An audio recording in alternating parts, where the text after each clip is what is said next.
Ladies and gentlemen, we are live. We are live and back at it again, folks. We are the Wrestling for Life Network, and we are ready to go with GCW, Josh Barnett's Bloodsport 12. It's going to be a fun one tonight, coming off the heels of what was a crazy full year. We got so much to talk about, so much to get into, and we're going to be here for all the action on this awesome pay-per-view. Make sure you get in that chat, click all the buttons, but strap in, strap on. Grab your snacks, grab your feel good, and let's go.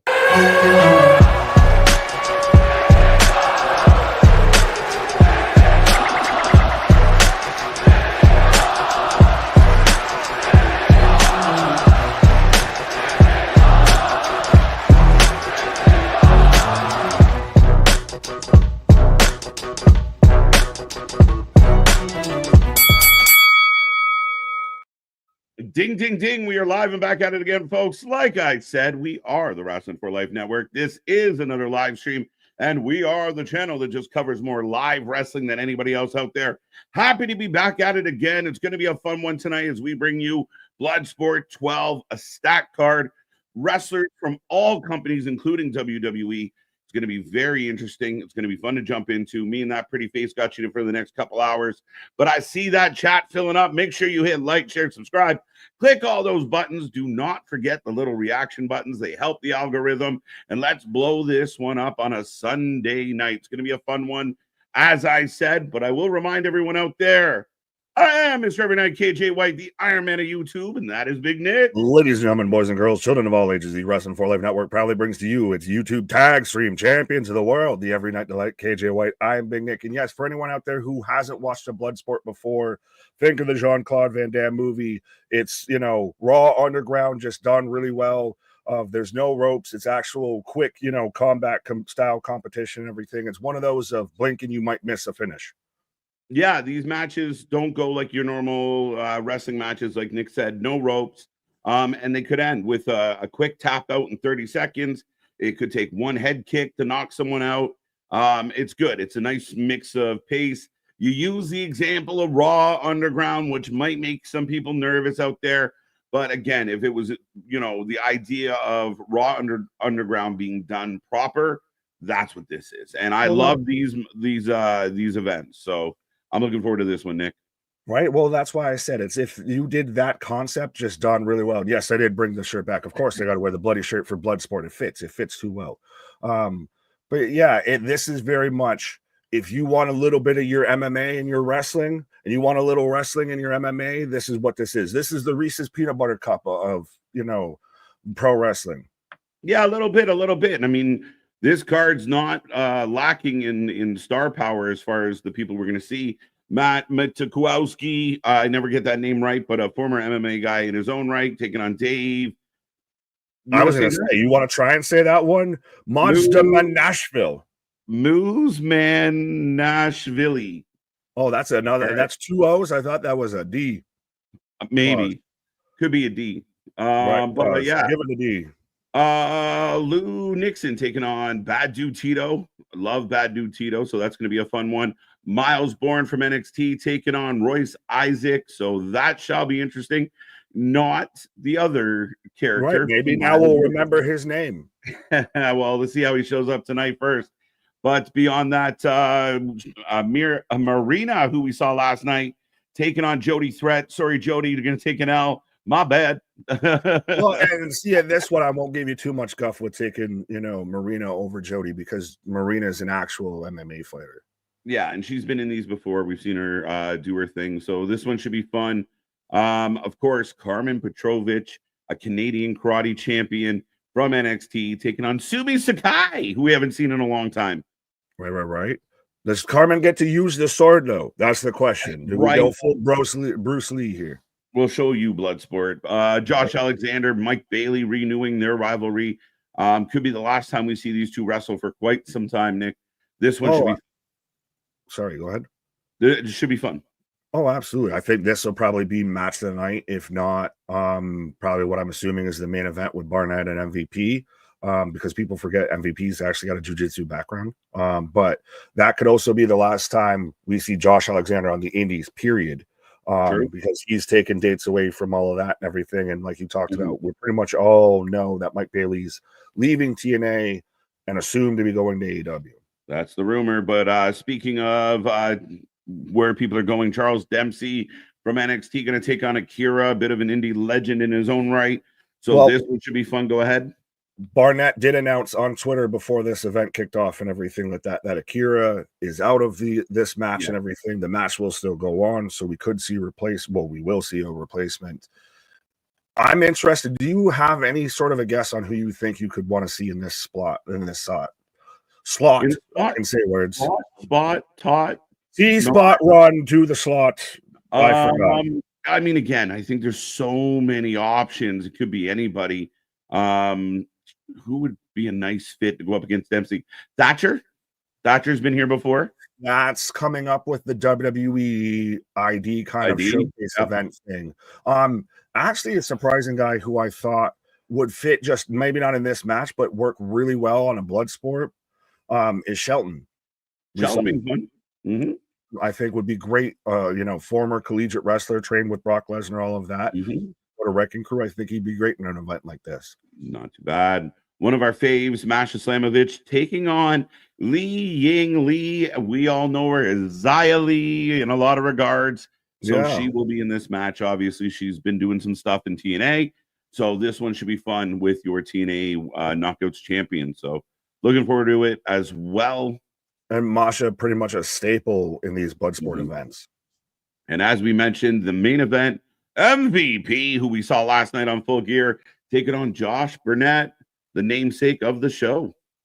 Absolutely. And to give Barnett credit, he's still a great pro wrestler and everything like that. And it'll be nice to see MVP actually back in the ring. He's been great as a manager in AEW with the Hurt Syndicate. They've now become, especially after that press conference, but we could probably talk about that at another time. The Hurt Syndicate's really won me over in AEW, and MVP was kind of the MVP last night. So yeah. Bringing a level of professionalism to a company that seriously needs it, I got no problem with it. And we are about 5 minutes away from the start of the show, folks. So we thank everyone for being here tonight. Again, we're going to be here all night. You can watch it on Triller, or you can just hang around with us and listen to us cover it all. We will keep you up to date on all the matches and everything that's going on in them. We'll also put the predictions title on the line. Somebody won last night, but their title is on the line again. You get your predictions in when I ask for them, and your chance to be our predictions champion. But let's quickly see how fast we can get through some of these. I'm not going to read your comments, so if I say hello to you and you want us to try and answer whatever you said, put it back in. But Rocco, Rocco, that's what she said. Put it back in. Right, Damien. C Money's in the house. Roman's here. Shazam is with us. Got lots to say, so we'll get back there at some point. Right. C Money, got you answering Shazam. They have a whole conversation. You can move for a minute. Hold up. I'm trying to get Bradley. Welcome back. Bradley gifting a membership again. Very generous of you, Bradley, and we appreciate all the love and support. But big shout out to Bradley for that. Kevin, good to see you. And the Bills or the Yankees didn't play this week. So, just showing love to show love. Right. Always try to be, if KJ beats tomorrow night, then we'll have another one on Tuesday. All right. So putting the pressure on me to pull off a dub. I don't know. It's slim. I'm hoping DeVito came through today. I wanted hockey by 0.5. Oh, I'm getting smashed. My winning streak going out the window. Daniel Berry, Sports Highlights. How you doing? Vance, ABJ, Brandon Barnes. What up? Jordan Smith, MDB. The Knee Pad Patrol is on the loose. ABJ, also Nick Shirt. We did mention that. Thank you, MDB. Yeah. Cherokee George back with us. How you doing?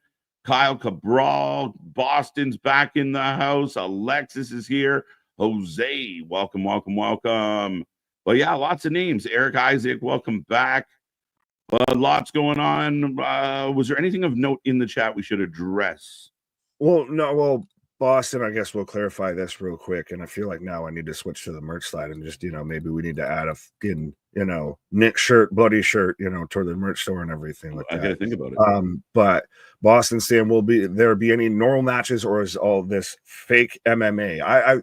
It's so interesting to say fake MMA when everyone hates that term around wrestling, but no, they are more shoot style fights. There's no going to be, you know, coming off the ropes. There's going to be no 450s. There's no spot fest or anything like that. Right. No, it's it's all going to be the same style of match. So again, call it what you will. We don't like the F word. There's there's only 2 F words on the planet we're not fans of. So fake is one of them. But it will be good. And again, no normal matches as per se. Eric, welcome. Jordan, welcome. Nick, we love your shirt. The shirt's more over than I am, I feel, at this point. Could be. I mean, it kind of happens here.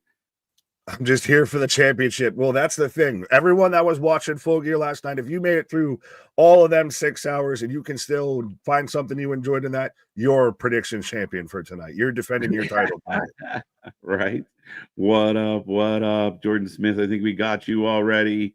Bum, bum, bum, bum, bum, bum, bum. But anyway, ladies and gentlemen, we are about 2 minutes from the start of Bloodsport. And again, we're not really sure. I took a guess at the match order. We'll see how it pans out.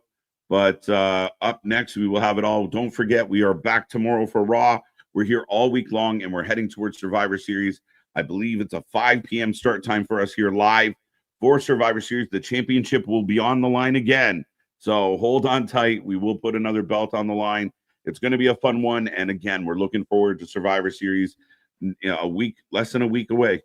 Maybe one day we got to come up with like a Survivor Series, like War Games, like team blah, blah, blah wins or something like that. Right. Yeah, well, I'll say this and talk about this real quick because we've got like 2 minutes before of fitting with the combat mode and everything like that. Did you see Baron Corbin? Well, the artist formerly known as Baron Corbin out there taking silver in one part of a jiu-jitsu competition, and I think he took a gold overall or something like that. Like, I didn't know Mans was like that. I know he's out there, cigars, nice steaks, fancy whiskeys. I didn't know Mans was out there doing the jiu-jitsus. Well, again, it's funny. And when he got, when they didn't come to an agreement, he didn't get released. They decided not to extend. But people were, poor Corbin. He's fine. I mean, again, is it unfortunate that he lost his spot there? For sure. But he's got other activities, like you said. He's out there. He's doing his cooking thing. He's doing the martial arts thing. So, yeah, man, kudos to him. It was cool to see. Oh, absolutely. He's the guy I could see, like we even saw with Bobby and MVP, and I wish they even would have stayed, but as a guy that could leave, go away for a little bit, and come back. Because there was a moment for a good bit to where he was actually getting a good bit of momentum behind him. Like, there was still something there. I mean, I always loved the, lone wolf gimmick, or the theme, especially the, who do you think? All that. No, his original OG gimmick and vibe was great. I didn't hate Corporate Corbin, but people got mad at him like he actually wrote the show. So it was the funniest shit. They were like, Corbin's making this show shit. And it was like, it's not him, guys. Like, it's not his fault. Like, it's the old man. But one up saying Dijak is in MLW now. Excuse me. Yes, and he'd be another guy that'd be great in a blood sport. I saw someone mention Sonya Deville was starts in 10. I got 10, 9, 8, 7. So a hiccup. I can't. I don't have an option to. Okay, wait until it starts. I have an option to stop, and that's it. I got the copyright notice. Oh, copyright. Yep. All right, ladies and gentlemen, the show is about to begin. Remember, be a friend, tell a friend, take our link, share it with everyone. We love seeing triple digits in these chats, but thank you for making us part of your Sunday night as Bloodsport 12 is kicking off with highlights from Bloodsport 11. Yeah, I was going through even our records, and it's crazy to think that this will be, I think, the third Bloodsport event we've covered in 2024, or at least in the past 12 months. Because there was the one around WrestleMania time that was 10. They did 3. One in August that was 11, and this is now 12. Well, and ironically, did they not do the Japan one that we didn't catch? And I mean, again, so they ran vaguely feel like that might have been a thing because it was probably at the ass crack of dawn, but I don't. It's so weird, and then that doesn't add into the lineage, I guess. What have you? Yeah. But, ladies and gentlemen, it's going to be fun. Again, we're not sure the match order, but again, a lot of big names on this one. We're looking forward to it. And again, get in that chat. Let us know what's up. If you want to talk about anything on your wrestling mind, let's go.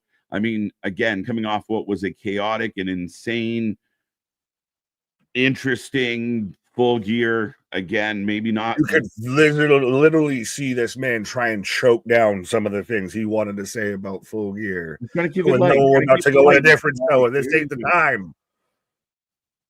It was funny. Watching the online debate after a Full Gear or an AEW pay-per-view is always fun because it's very polarizing. And again, seeing the likes of like a Meltzer and a JD from New York and some of these diehards start to kind of echo the voice of people like you and I, it's pretty crazy.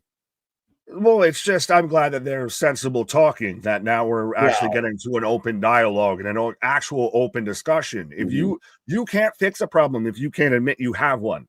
100%. And that's been, I think, one of the longest standing problems is when you continually feel like everything you're doing is great when it's not, you got a big issue. If you can't admit that that issue exists, again, we're just going to keep going and keep going. And I feel like with each passing pay-per-view, we say things like, you know, the build isn't good, but the matches are going to be great. But we're starting to find out that the matches, even if they are really good matches, doesn't mean the crowd's going to be into it. They're starting to fade on that part of that side of the argument. Because that's part of what gets you into it is the psychology, the storytelling. But as I've got the whole intro going on, it is a perfect pairing with Josh Barnett's Bloodsport and GCW. Yeah, it works really well. Right. And I always like how they do very much. You mentioned the Japan version that they might have done and everything to where they very much have this kind of opening ceremony. They treat this as serious as you could with this being, you know, pro wrestling meets MMA. Like, I know I said Raw Underground earlier, but this is what Raw Underground wanted to be. Yeah, and you know what? At one point, you and I did one of these earlier this year, or during one of the shows. I was like, could this be the future of wrestling? Like, if pro wrestling gets to a point, you know, over the years where people stop buying the running the ropes, and you transition more to this physical style, not, you know, still faved, but like faved MMA more than faved pro wrestling. I don't know. I don't know because I don't feel MMA as a whole, respectfully, and I could be wrong with this. I could be a novice with saying this statement. I don't feel like MMA is at the pinnacle that it was previously. Yep. I'm not saying it's dipped fully, but it's still not. There's no Connors anymore. There's no big, huge, I got to make sure you grab everybody together to watch this, you know, UFC fight and everything like that. Or at least from what I've seen. I could be wrong on that. Right. But so I think this will always have a lane. It will never fade away from having a lane and could be more of a prominent lane. But I think pro wrestling as a whole is just the mashup of everything. And I don't think that'll ever truly fade away. Because I still wouldn't say this would be like ever the purest pro wrestling.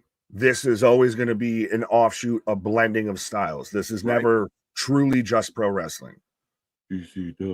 As right now, they're introducing the people, the athletes that will be participating in the tournament. They bring them all out to the ring and set them up, and then they go back to their neutral spots before their match. So they're introducing them one by one, Nick. Right. And it's the opening ceremonies. And there is still, like you said, could this be the way that this goes? But then you phase out a guy like a Kenny Omega, a guy like a Will Ospreay. They don't fit in this style at all, because this is much more your smash them, your ground and smash. This is where Brock Lesnar could have made millions upon billions of dollars, even more than he already did. This is Shayna. Sorry. Yeah. We've seen a guy, someone mentioned Sonya Deville. Maybe in the future, we've seen Shayna here. We've seen the likes of Moxley down here doing his thing. And it works when done right. This feels like this is something that would be so much up John Moxley's alley Oh, And I yeah. know he's been on a few, but I'm amazed he's not a Prominent. staple or like somebody that, say, if Josh ever But didn't he have passed the to? mantle on, would be John Moxley's Yeah. Bloodsport. I feel like he dialed back, or there was a big story about him dialing back, like the indie stuff and some of the deathmatch stuff while he was under contract with, you know, if you're going to be a top guy in AEW, we don't want you. Yeah, no, he puncturing just yourself got with a Tony light to bring bulb. it to AEW to where he can sit there and put plastic bags on people's heads and make them drink fucking toilet bowl cleaner and shit like Right. that. And then Darby can play right along and run into a fucking car and just hobble out with his skateboard. Right. I digress. Charlie Dempsey's coming out. Karmen's already Yes. in the ring. We're in Simpatico as Christopher. What up? Saying, hey, KJ Nick, I hope you guys are doing great with all the flames, all the flames. All the flames. No, we're always doing well. We're back at it again after a 6-hour stream last night. Back here for Bloodsport tonight, and then here all week long. So we're looking forward to it, folks. Right. Mega, what up? I saw Wrestling for Life on an AW media scrum yesterday. Well, we weren't in there. We were in the chat. We saw you, honestly, first, Mega. That's and right. then we were like, hi, Mega, we see you. But I guess depending on how you want to view the way the media scrum went, I'm probably glad we weren't there asking questions. I'm glad we didn't stay to cover it. Why would you? Well, they took a half-hour like pause. Like we were off air just shooting and everything like that. Yeah. Like talking about the rest of the week, and then it popped back on. We thought it was done. Yeah. Like, why not do a little bit of a break and then do like the opening panel and bleed the opening panel into your question period? And I still to this day don't know why Tony has to sit there front and center. You don't see anyone else do that. Does Hunter do that? Not at all. He does like the Dana White thing that comes out at the last minute of it. And I'm going to have my 5 minutes before I wrap this up and we're out of here. Xia Li coming out to the ring right now, folks. So if you are just tuning in, we're covering Bloodsport 12 tonight. And right now we're just doing the opening ceremonies, if you would, the opening intros to the competitors in the show. If you're watching the show, play along, get your predictions in for each match as we roll. But we got lots of action coming your way. And again, this is still like good vibe. Not even that. This is still always one of those shows of, again, it's like watching UFC to an extent of blink and you miss it. Trust me, I was trying to show wifey what we were covering tonight and had to pull up, videos of GCW Bloodsport. And the first clip that I find is a tornado kick to the back of the head for a knockout to the refs having to stop and keep the guy away from still laying in blows. Like, this is that type of show. Speedball. Mike Speedball Bailey coming out to the ring. I thought that was just Tony Khan's alarm clock. Denisha Lane, thank you so much for the super chat. Hey, KG and Big Nick, first time watching GCW. Thanks for the live stream and introducing GCW or it to me. Here to 7K. Let's go. We're already rolling on to 7K, folks. We hit 6K last night and more people signing up overnight. We appreciate it. Huge stream for us last night as the little engine that could keeps trucking along. We appreciate all the love, all the support, all the super chats, all the fun stuff. And again, be a friend, tell a friend. Let's see if we can get to our next milestone quicker than we got to this one. Absolutely. Big things popping, little things stopping up. Something season never sleeps. And still, though, with Denisha saying, thank you, Denisha, by the way, but saying this is us introducing her to GCW, I will say this is not your regular GCW show. We still will normally watch a GCW show because that's more your deathmatch wrestling and everything. But it's getting harder and harder to fit it in because they have like a Friday afternoon. Yeah.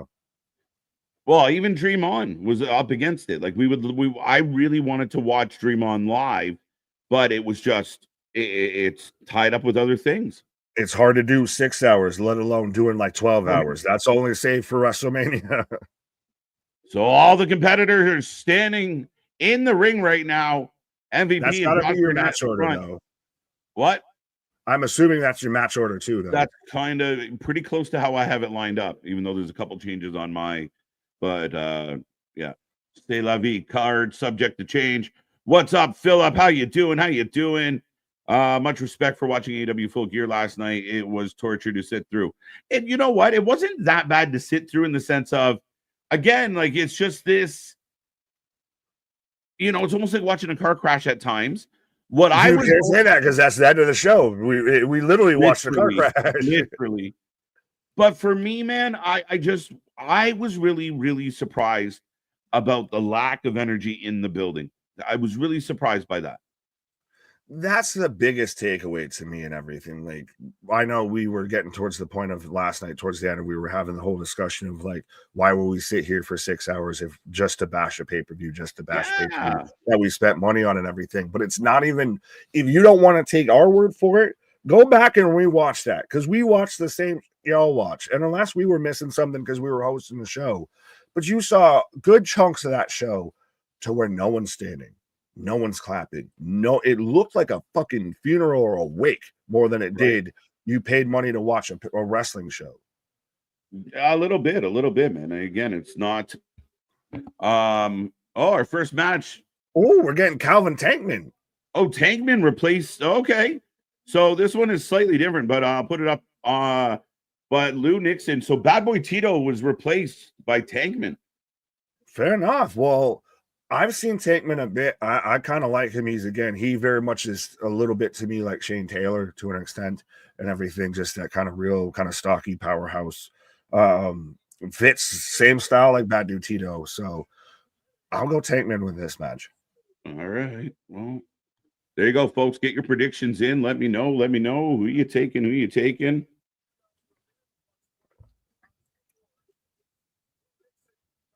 He's Preston Vance's doppelganger.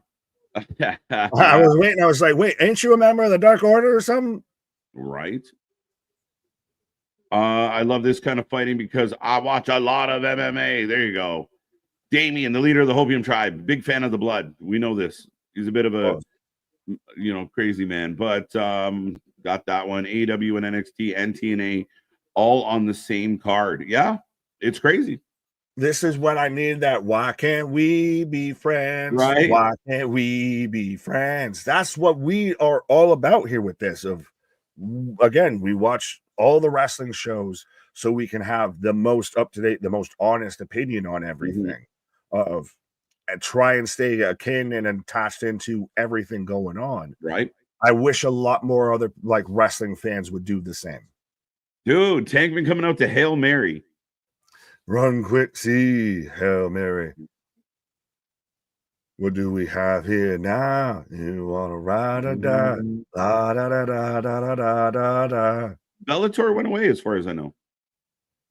Did it? I think it's gone, isn't it? I honestly, I know that was a genuine ask. I know I might have said like I'm non-committal about my answer, but I thought it was gone. And if it's not gone, well, I guess it might as well be gone. Well, the last thing I've seen that was really kind of halfway competing with the UFC was either the fucking slap off thing or bare knuckle fighting, BKFC. Yeah. 100%. MJF and Roderick, crowd was dead. That was shockingly dead. It was Mercedes' best match as an AEW talent. And maybe it's kudos to Stat for bringing that out in her, but Mercedes and Stat delivered last night.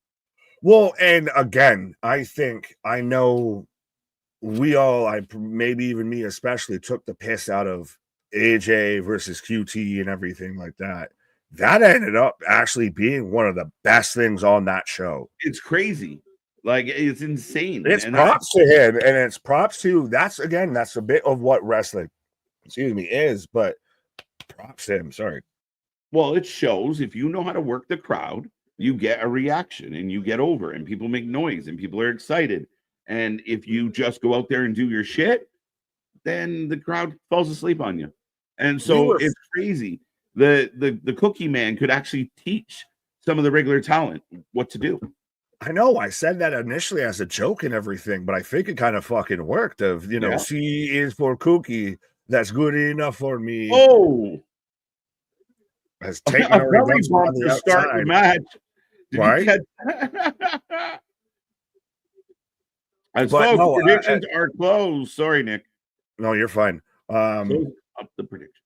But yeah, no, I think it is really surprising that we were like 5 hours into the stream and into the show and everything, and still referencing a 0-hour match of how much they could learn something from that.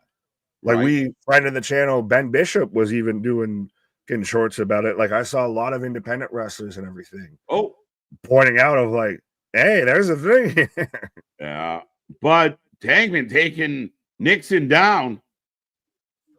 A little bit of a clunky start here, but I can't tell if Nixon has a head tattoo on his like the top of his head, or he just has the most gnarliest scar of like, you almost wish you didn't have a bald head if you had a scar like that.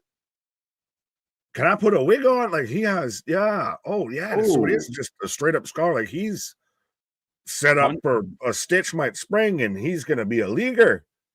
Right, but Tankman just walking him down, Nixon on his back, trying to keep him at bay. A couple up kicks. It's always the craziest thing because it's so random and you'll see someone like start somebody off an up kick and everything. Because I feel like it would be like one of the most like powerful moves up because you have nothing but force behind you to kick in somebody's face. Oh, swinging back fist misses, or glances. Yeah. Anyone surprised that Nixon's wearing the referee stripes, but the referee isn't wearing stripes? Right. It's throwing me off. I'm like, who's calling this match? Oh, I'm here for JC. So Nixon wins with just pride stomps to the head. Shout out Vanderlei Silva. It's over. That's not a bad shout. Of this, the UFC might not be the best comparable. This is more Pride FC. Like when you would have the Vanderleis with like, I'll stomp you in the head. You had Rampage Jackson powerbombing motherfuckers and everything. Right. Yeah, he's MDB. He's wearing stripes because he's official. He's official like a referee whistle because goddamn, man, just stomping out people. Yeah, it wasn't much of a bout. It was a little clunky and then just ended. So, all right. Well, it's a replacement. Right. So, I mean, think about it. They probably had all of 2 hours tops to plan through their match. And something like this isn't as easy as like, all right, so I whip you into the ropes. I duck under, headlock, all of that shit. Like, I feel like if you're going to call a match like this, you got to know your shit a little bit. Yeah, I imagine. Oh, we're going back? Are we going back to last night? What are we doing here? Dream on, dream on. Mick Foley, Kurt Angle. We had Blue Cane. We had Ricky Starks. Ricky Morton. What a fucking collection, though. This is, again, why GCW is 2024's ECW. Yeah, definitely. I mean, again, I think they've supplanted themselves in that spot deeply. You have guys that signify, like, that identify with GCW. You have people that are, like, it's, remember how, like, GCW had, like, cowboy hat guy? Like, you had fans that almost got recognized and were part of the show because they were there so much. I feel like GCW has that now too. Right. As folks, the first match is in the books. We continue to roll on. We're getting a replay. JBL, who's been doing the indie route, been interesting, but JBL was there. Ricky Stark shows up. Right. Well, man, his promo was we had the JBL counter. What? His promo was solid. I saw someone trying to say that was a work, and I'm like, no. Like a 2-year work. Like you're gonna sit there and take that much time off this man's fucking punch clock. Alley catch holding the belt up at the end of the night. Atta girl, let's go. I just saw your desk raise. I won't say it. I did. Sorry. Even the commentary can't say this fucking name. Just Matt versus David. That's funny. HBK, bring the broom, man. Small Right, Mark, what up? Get those predictions in. Keyshawn, so is Hangman heel or babyface? Oh, Christ almighty. We could go on again We for don't another 20 know. minutes.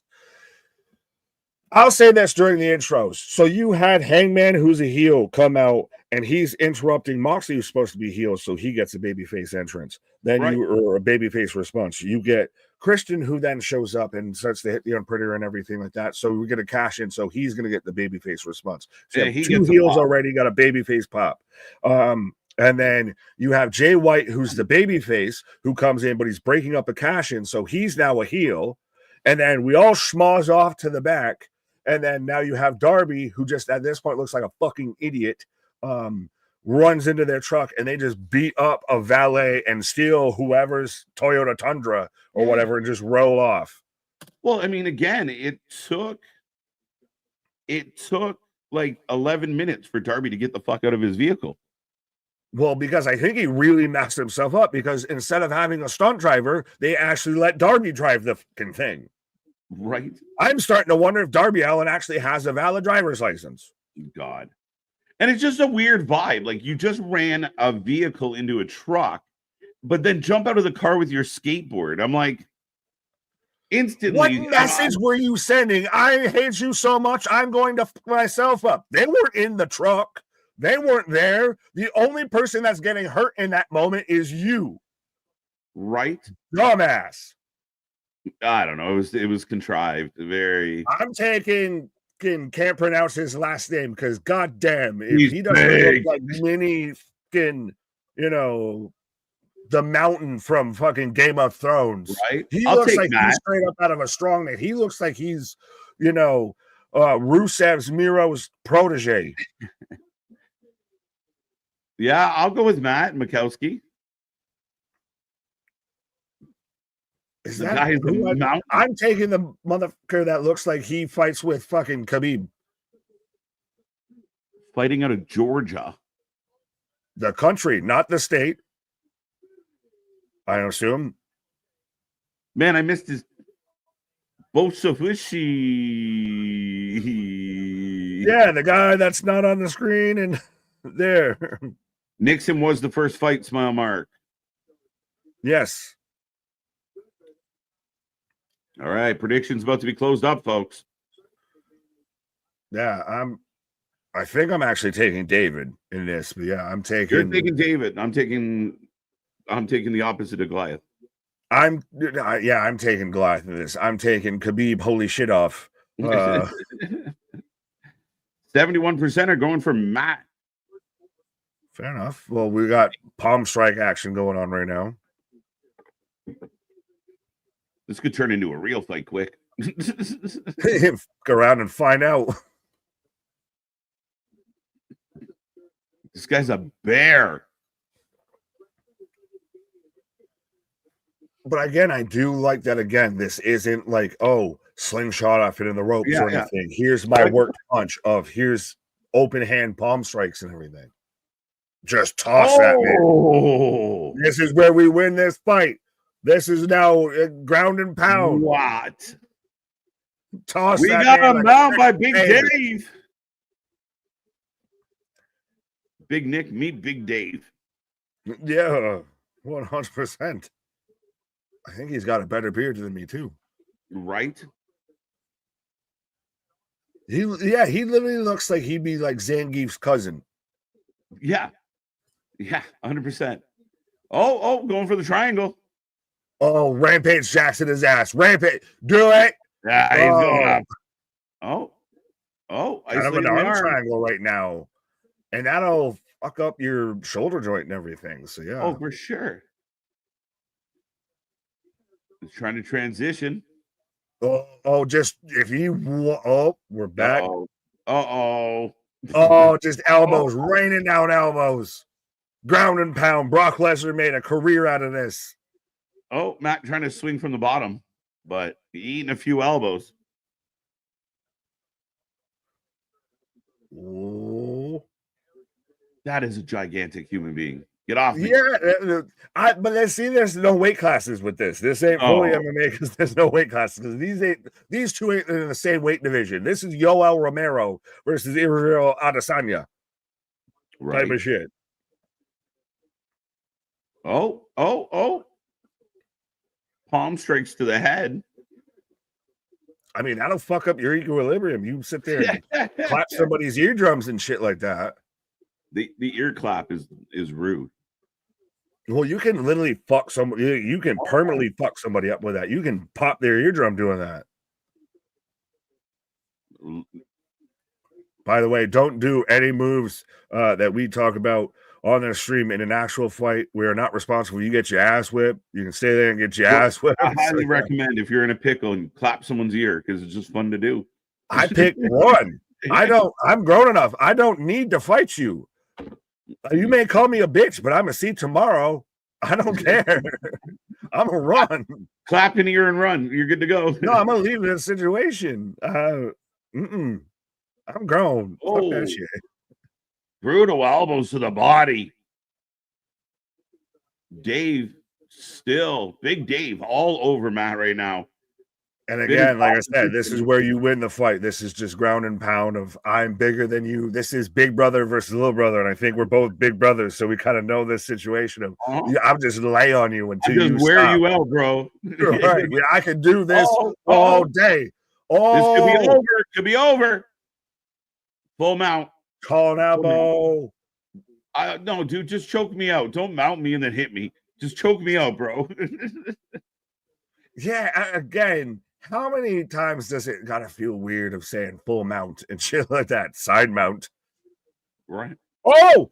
Holy shit, release German. Needed this man on the outside, but hey, he's back now up on his feet. He's out of being on the ground and everything like that. So, hey, I pivoted out. He got thrown there. You see people out of cage walk and they'll flip themselves over? That's an awesome positive spin to the situation. He landed on his feet. Right, we're back up. We're back standing. If I'm standing on my 2 feet, I got a better chance of winning this fight than I do on my back.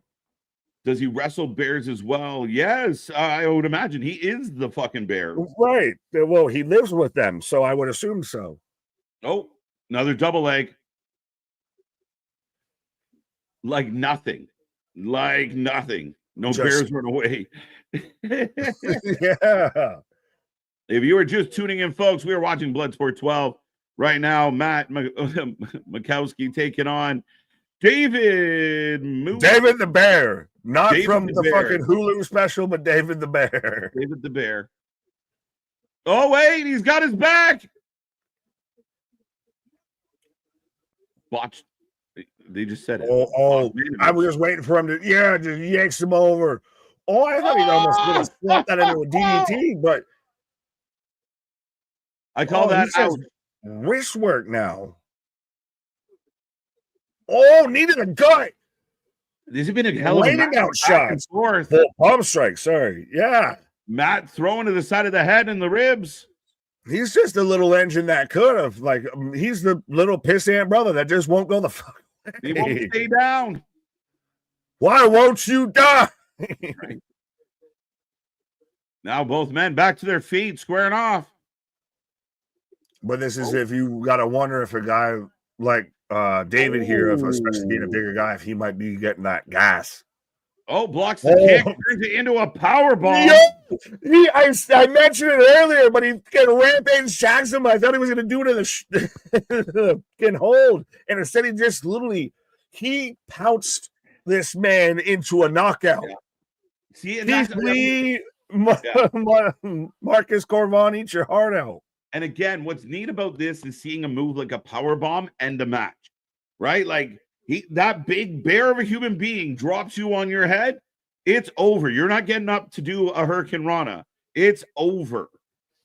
Well, that's the interesting thing again, and why it's the weird twist with wrestling, because theoretically, we've seen enough World Star videos. A powerbomb will end any street fight. If someone eats their fucking their cranium on the back of concrete, fight over. But in pro wrestling, that was a finish. Now it's a transition move. Yeah.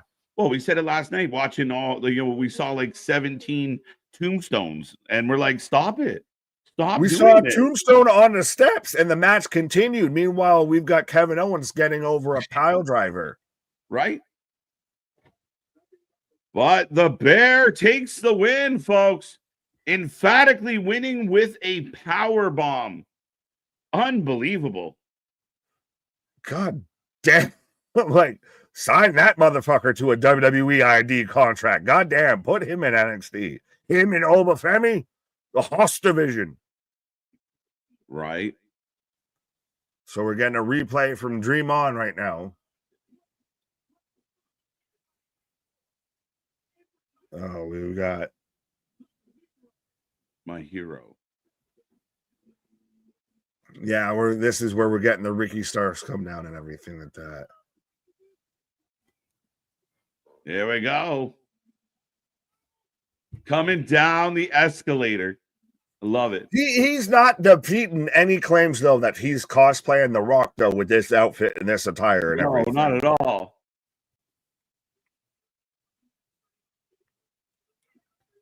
Ricky Starks in GCW. If you're wondering what we're watching at the moment, we're getting a replay of yesterday where Ricky Starks showed up on GCW, took out Jimmy Lloyd. I actually didn't even realize that they were in New Jersey with Dream On. I always thought wrestling, Mall of America, Minnesota type of shit. Right. No, I think they're just in like Mall of the Mall. Yeah, the Mall of Dream or whatever. Yeah, but it's GCW, I almost called them ECW, does kind of that, and it always kind of works to their advantage of, we won't run the same area, like the same city you're running, but we'll run close enough. Yeah. But I liked his promo, and I like what he had to say. I will not be iced out. I'm 34. I'm in shape. I'm healthy. I'm pretty. Like, it's like I said, I think yesterday. Sorry. It's like an emphatic message to where he works. I mean, anybody that denies that it's like thinks it's a work or he was just saying it. I mean, he said it in other interviews. It's meant a lot. Oh, well, that's why I think I mentioned last night on stream. To me, this reminds me of like Stone Cold Steve Austin showing up on ECW and everything and taking shots at Eric Bischoff. This is very, this is really him. This is in that vein of that straight edge superstar that he mentioned during that promo as well and everything. That he's very much, it's that CM Punk playbook. Right. But, and again, like Damian pointing out here, Ricky Starks will be at Hammerstein. We will be covering their Hammerstein show. We covered it last year. We actually had our buddy Cole, and we also had who am I forgetting? Reefer. Grim Reefer was here. I completely slipped, but right before that right after the Hammerstein show. So go check out those interviews. But Karma Petrovic is up next. Right, versus Sumasaki. She just looks like a nice woman, Miss Sumasaki. Like, I don't know. I feel like I'm getting a bad feeling going to this. If like somebody gonna get hurt real bad.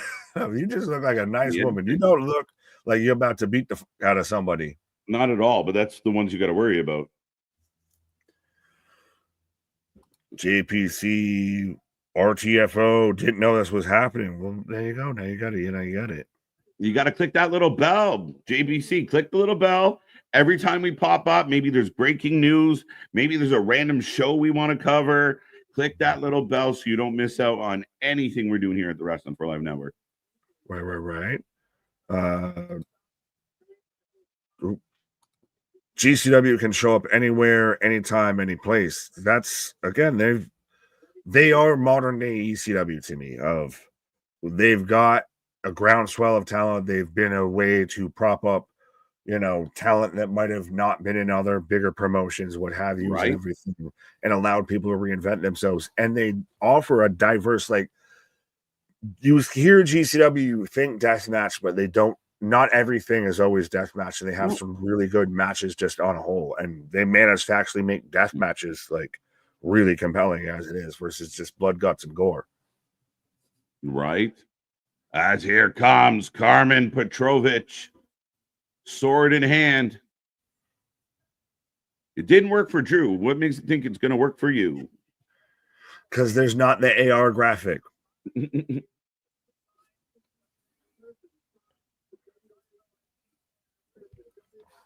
first who you got in this? Bosnian. Well, she's Canadian, so I was gonna say who do you have in this match, but I just should assume Karmen.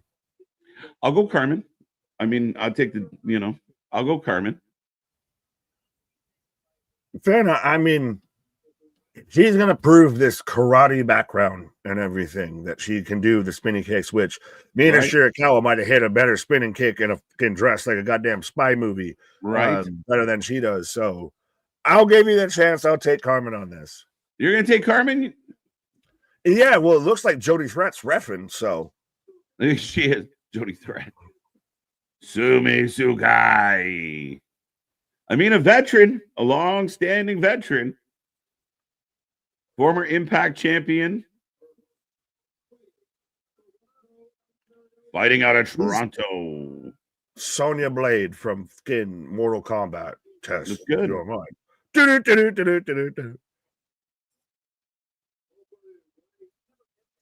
Cold-blooded Karmen. Let's go. All right, ladies and gentlemen, we're about to close up the predictions.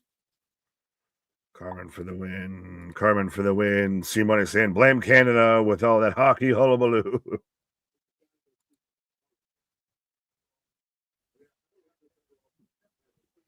Ooh, misses the head kick.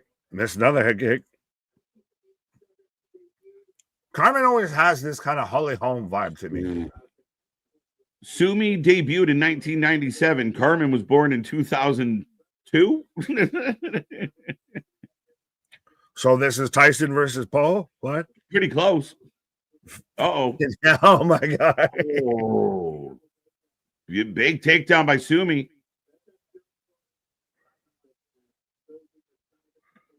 Again, though, that's always the interesting thing is this is going to be, if you don't like grappling, if you don't like submission style wrestling, sometimes this, this is going to be that more forte. This is not going to always be of, well, spinning discus head kick, and that's the fucking punch out here.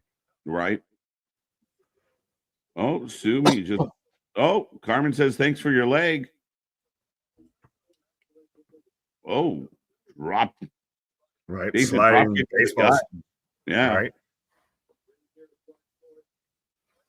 Sumie grabbing the foot again.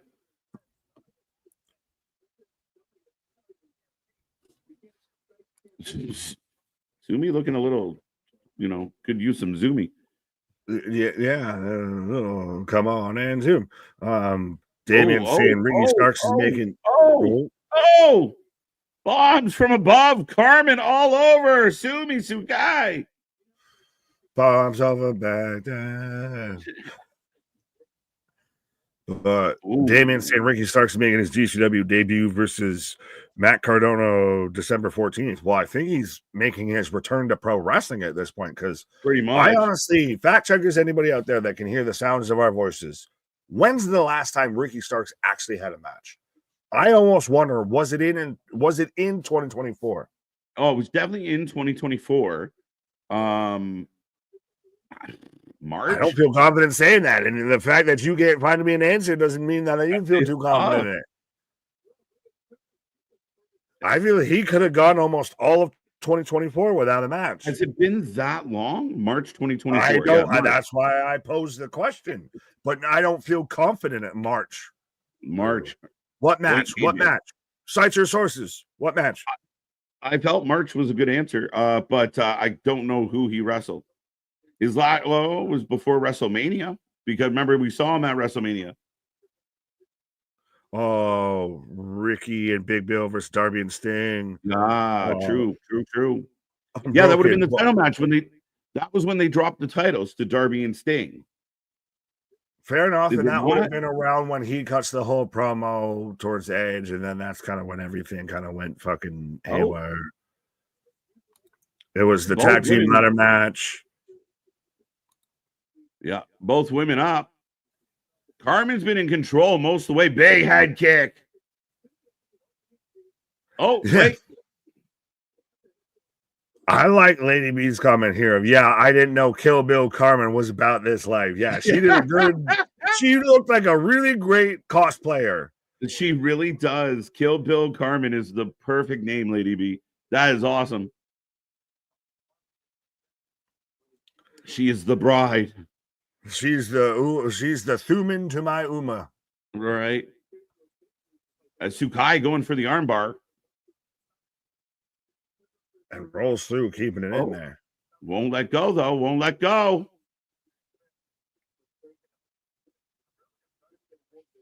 Oh, and she's got the Foot Clan fucking shoes, too, with the little split in the toe there. March 30th, Top Flight. I don't remember the Top Flight match. Oh, okay. There you go. There you go. Lost the Top Flight. I'd stop working, too. Yeah, so we're talking almost 8 months that he's had a match. So sorry, I was off by 4. But it's over! Big kick! The spinning front kick ends it. It was like a trouble in paradise to the mouth. Well, it's one of those like you're literally just sliding through of. Karmen Petrovic is just Nikita Lyons without the Nikita, because they both just do the spinning head kick fucking shit and everything like that. They just both rely on being La Femme Nikita, being Kill Bill, of just Karmen just actually can do it. Thin Kita Lions? Is that what we got? What up, Rock? You said it. I might have thought it. But yeah. All right. Karmen Petrovic takes the W, folks. Hey, we got Maui in the chat now, too. Yeah. Let's go. You're welcome. Right. Hey, Dwayne, you going to lose to Roman at Mania? 3-0, 2-1. So Petrovic has won, the grisliest of the Bears won, and then Nate, not Tank, won the first one. I'm trying to remember homie's name that won the first match. It was whoever faced Tank, and not Hank or Tank. Oh, Nixon. There we go, and not Newell.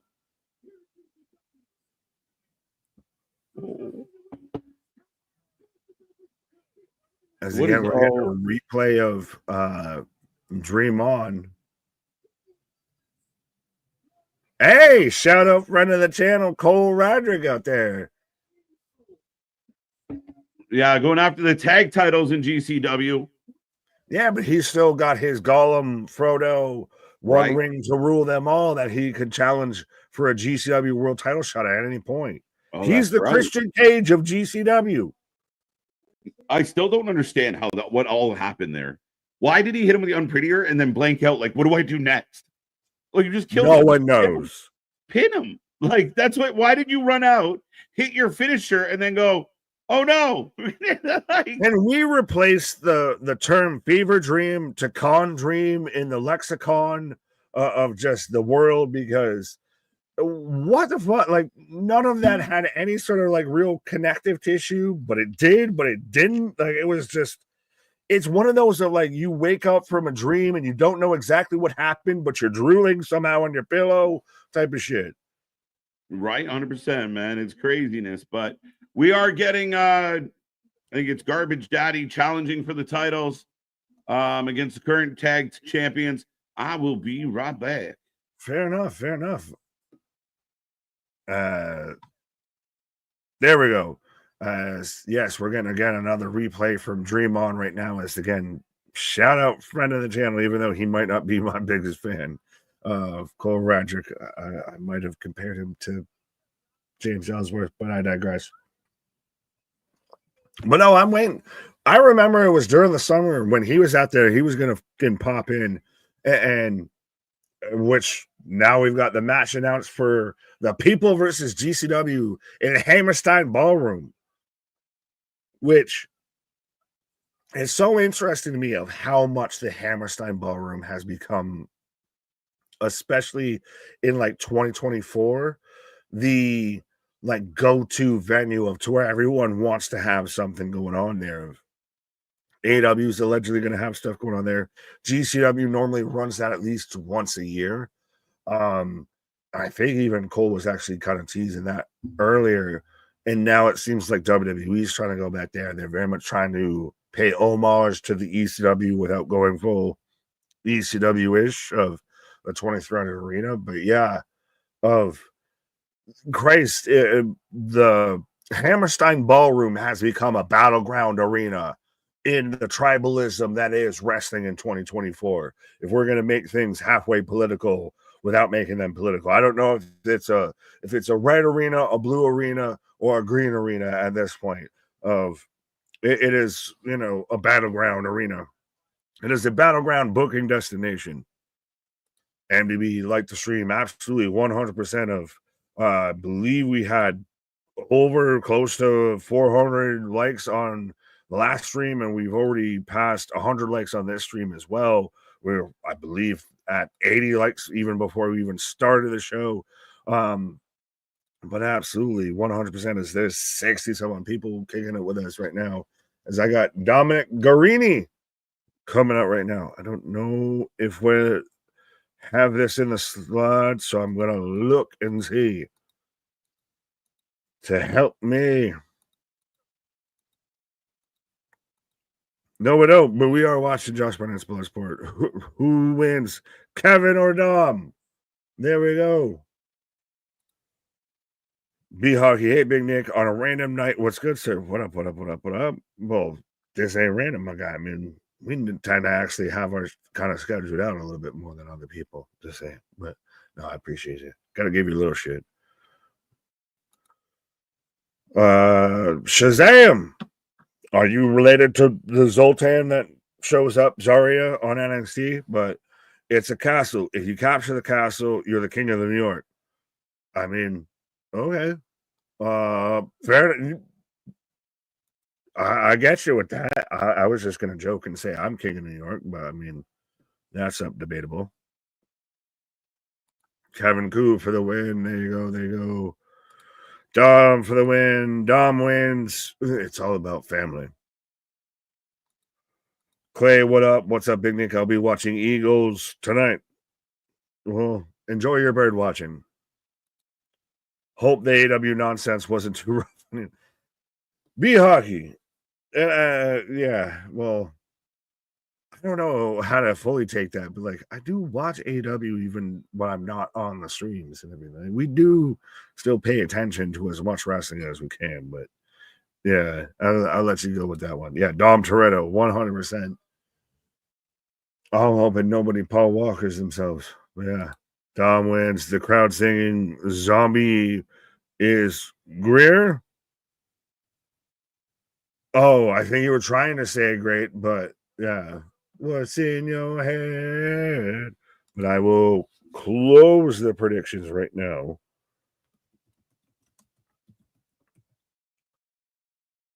That's always to me the boldest strategy of like, I'm going to drop down in any fight of like, I'm going to drop down and let you get on top of me because I feel I can choke you out from there. Like, that to me is bold strategy gotten. Dom wins. It's not Dirty Dom. Yeah. Well, I actually saw him talking to Chris Van Fleet earlier about how he's the only person in WWE history that's actually had, his face and everything, like him being on toilet paper when it comes to pro wrestling. Dom for the win. Vance, I don't know. He looks pretty dirty. What? Who are we talking about? What wrestling events are taking place on December 14th? Christ, Damon, I love you and I appreciate you, but we're not exactly your Google search history of I don't know that well enough. I'm still struggling to remember what's happening tomorrow, let alone December 14th. As we've got both men right now, and they're kind of both. We got that cross figure four-ish kind of lock of whichever way they want to pivot is turning the tension here. Tag team champions going at it. explain of if they are actual tag team champions. I do not know, but yeah. Are you talking about with this match, my guy? I feel that you are friends with Punk or Cody. You are at home or do something. What in the name of 316 did you just say? What? I would be very much appreciative if I could say I was friends with CM Punk or Cody Rhodes, but my guy, I don't know what you were going on with that comment, but whatever pack you are smoking on, whatever strain you got, I would like to have two of them, or at least one, if not two. Yeah, my guy. As we got overhead slaps going back and forth right now. Saturday night main event of that weekend on the 14th. Fair enough. I mean, well, that's where we'll probably get our a new US women's champion crown and everything. Big super kick. Oh, it like halfway counter and into a pile driver, which by the way, he's wearing bad boy in gear, which when's the last time you watched any sort of combat sports in one? And instantly taps out with the fucking twister. That's actually really interesting. I was going to give him crap about the fucking pile driver and wearing bad boy gear. Like, I haven't seen stuff like that, and not that bad boy, not fucking Diddy bad boy, the combat sports attire company bad boy. The competition to can tap out, but wins it with a twister of all things, though, too, of where you've got the leg hooked. You've got the midsection just sprawled out and you're cranking on the neck. Like, that's really impressive for a guy who goddamn looks like, all he's missing is the mustache. He looks a little bit like Dan Severn or something there. But yeah. Alex, what up? Just shouting out the Eagles. I'm not tuned into the game. So, I mean, I got Saquon in fantasy, but how many people did he backwards jump over this game? 316 was saying anyone who is friends with Cody or Punk is off TV or they're on TV with a dumb gimmick. Thank you, anger translator. But I will agree with that when it comes to AEW. Yeah, 100% of. It's such a weird type of thing, though, of like, I will keep you employed, but I just won't use you. Like, imagine having, like, I'm trying to think of any sort of comparable. It's like being a fucking coach of a football team or say a basketball team just at this point. And I won't say fully of saying you had LeBron on your roster or whatever, but saying you had, I don't know, you had a Dame Lillard on your roster or anything like that. And you're like, no, I'm gonna use you because I just don't like you. Like, what in the petty bullshit is that? And as we're in a commercial break or a break, at least a bit of, we've got Reggie. I can't remember what name he's going under right now with GCW, but Cindy Akeem. There we go. As we're going to get Cindy Akeem versus El Hijo del Vikingo going on in the People versus GCW. But it's one of those Cindy of, let's stop acting like Tony Khan's a saint and he's, avoidant of criticism or critique or anything like that, when this man does the most openly public petty bullshit outside of VKM, and we all just act like it's okay because he's the new guy on the block. Like, no, he really does some really petty shit and then acts like he didn't do it, like he's not aware of it. And if that was anyone that didn't have an A in front of their 3-letter promotion, I feel like we would have had a much bigger or a much different opinion on. So that's my contrived statement on that. But I've got Tracy Williams coming out right now. Do I have? I don't think I have. Yeah, I don't think I have. But I got Tracy Williams coming out right now. But yeah,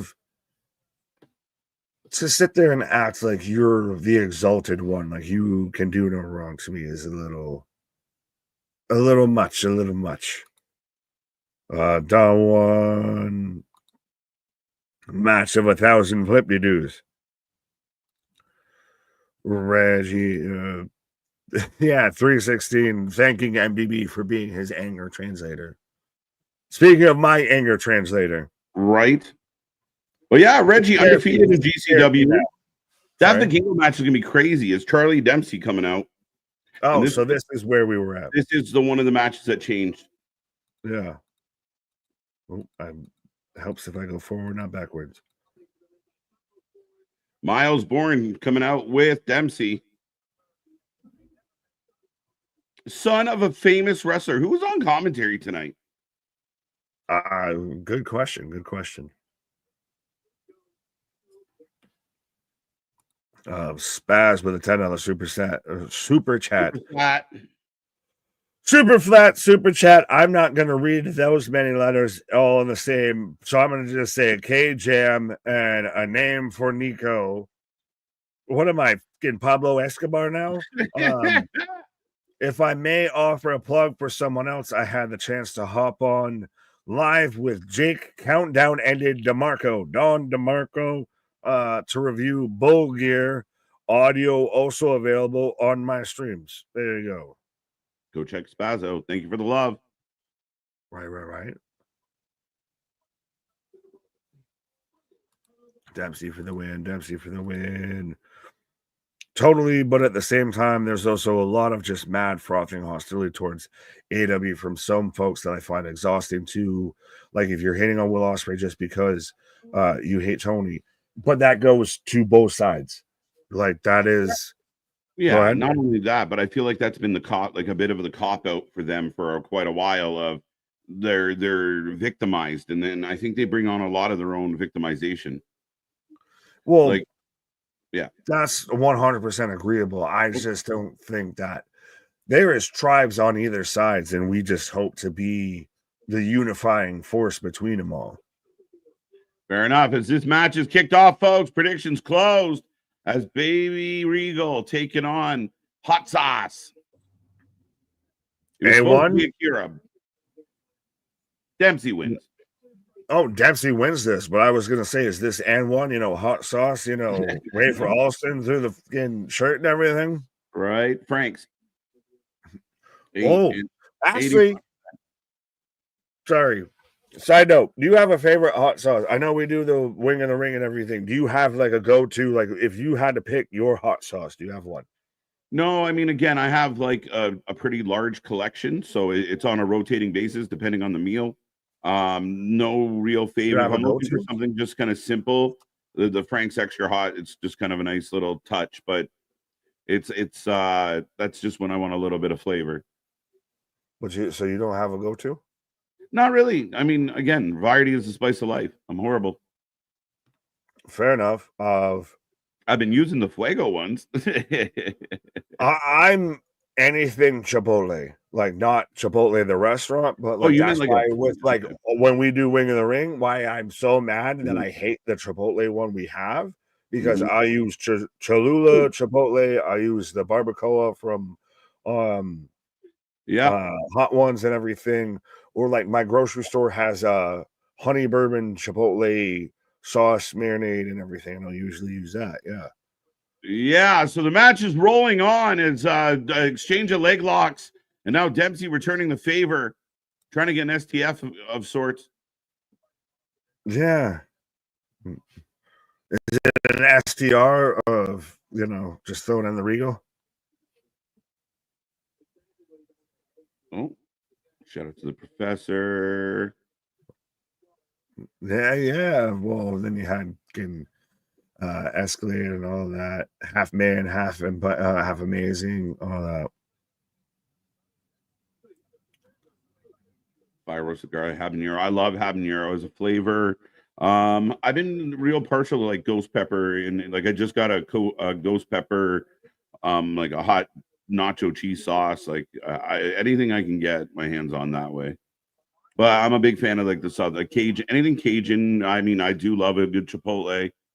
But yeah, I'm the smoky, like back of your throat heat versus like that fruity, like up front heat. Well, yeah. If it's numbing out my tongue, it's doing its job. But Dempsey back to his feet, and both men square off again. I've heard this story, and I need to talk about this story because to an extent, all right. I will pause for the causes because I know this story. And I want to hear you talk about this. I'm going to click on this. I'm going to do the things, and I will pause for the cause, and I will be back in a minute when I hit the things. That's too funny. Let's go, Leafs. Yes, Leafs are playing Utah. Shazam! Thank you for being here. I didn't connect the dots. But yeah, Nick definitely heard the story, so that's funny as hell. Triple X habanero. Yeah, I mean, again, we could sit here all night. I got a pretty substantial collection. All depends on. I make my own. Sweet deal. Gotta send me some. Maybe we'll use it on the wing challenge. But Dempsey has his leg locked up again, folks. We still roll on here. And I know it says on the graphic Dempsey versus AKIRA. AKIRA was replaced by Hot Sauce Tracy Williams.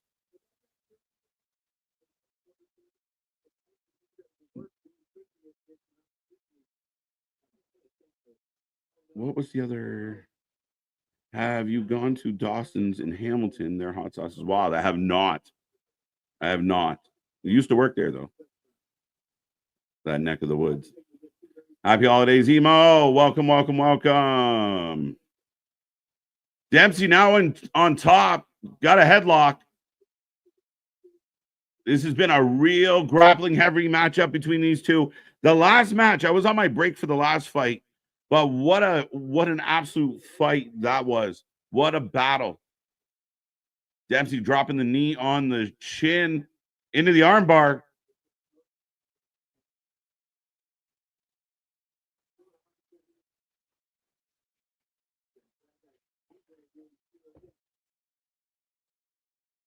Dun, dun.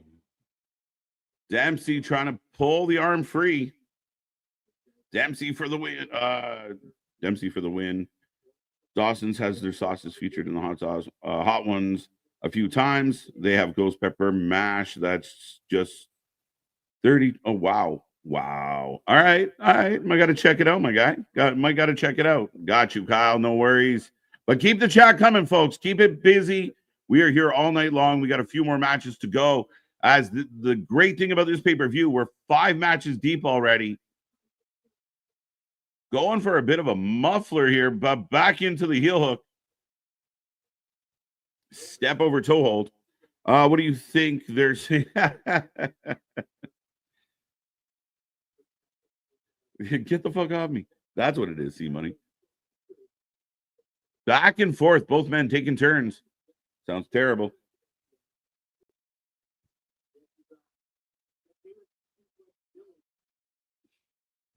Do you think Deanna and Steve Macklin could go in Bloodworth if they tried? Maybe. I mean, I don't know their full background, but again, I think anybody could do it under the right circumstances. Oh, wait a minute. Dempsey just gets knocked down to his back, but right back to the leg. Up and stomping. What's up, Billy? How you doing? How you doing? I think MVP loses and Lashley avenges him next Bloodsport. That'd be cool. Again, amateur wrestler in his own right. So, yeah. Oh, Dempsey was up. Gut wrench. Dempsey's not out, but eats an elbow. Another forearm. A gut wrench powerbomb almost ends it, folks.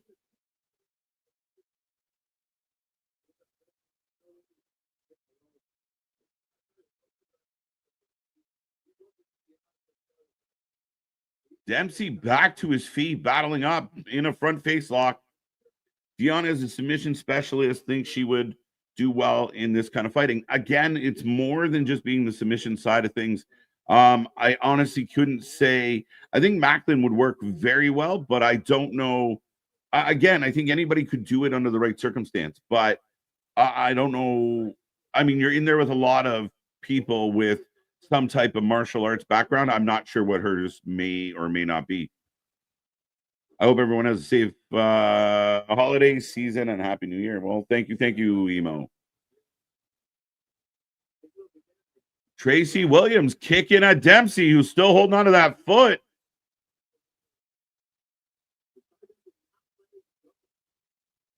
Refusing to let go.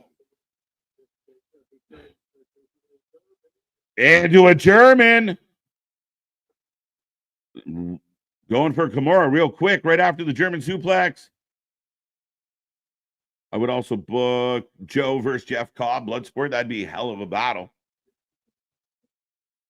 Big suplex by Dempsey. Or sorry, by Tracy. Both men down. Nice match. As we get Bloodsport chants in the crowd, folks.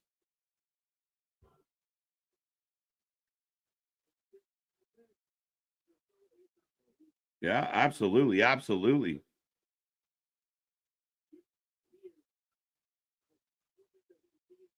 Let's go. Another gut wrench. Dempsey. Oh. Reversal. Down he goes. Right into an STF. It's been good. I didn't love the first round or the first fight tonight. But I thought they've incrementally gotten better as we've gone. I thought Karmen's match was good. I thought the last fight might have been my favorite one so far. They got the Fujiwara and it's over. Charlie Dempsey with the W, folks.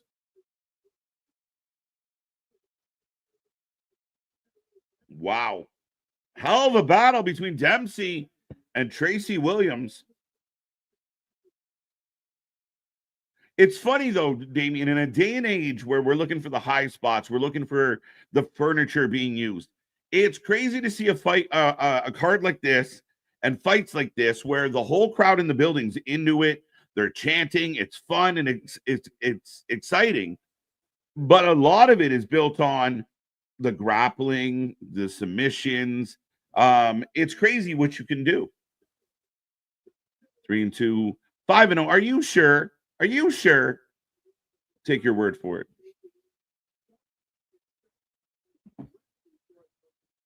Yeah, Tracy Williams gave a battle. He stepped in for AKIRA on late notice. No handshake.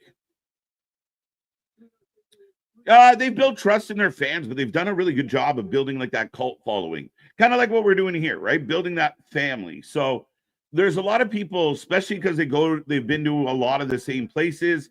A lot of the people feel part of the family, part of the show. You see regulars sitting in the front row. So once you have that trust and you can have that loyal fan base, it goes a long way. And again, I feel like Nick and I have watched like the I don't want to say the evolution, but the growth of GCW. Like they did really well coming through the pandemic. They came out of the pandemic strong.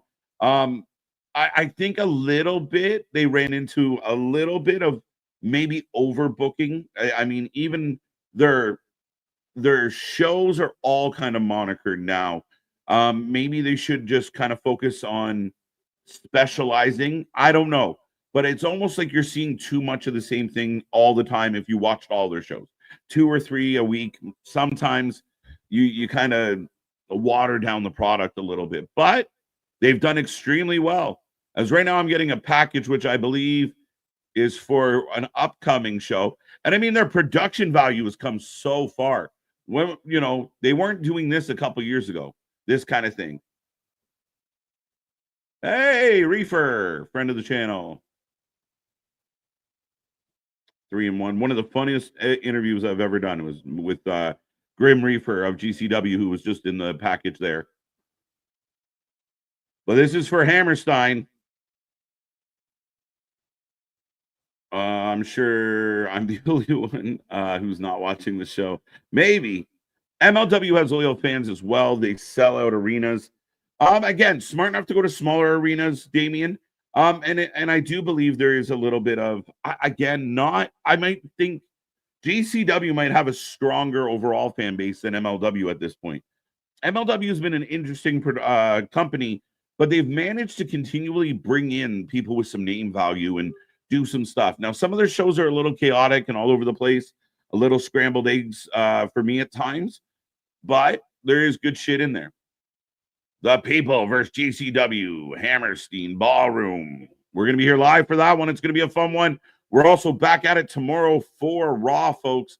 Keep in mind, it's the go-home week for Survivor Series. We're here for all your favorite shows. We will be here on Wednesday for the Fallout from Dynamite.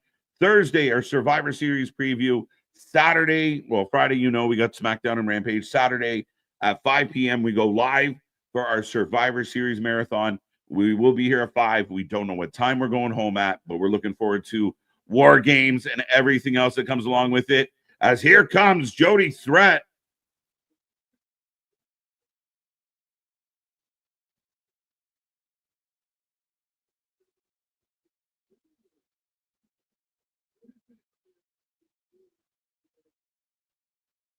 Dun, dun, dun. All right, folks, get your votes in. Who you taking? Who you taking in this one? It's going to be a fun one. Jody, sorry, I'm not taking Jody on this one, as I believe she's taking on Marina. But I will put that in the chat right now, folks. There you go. Get your votes in. Let us know. Let us know. Let us know.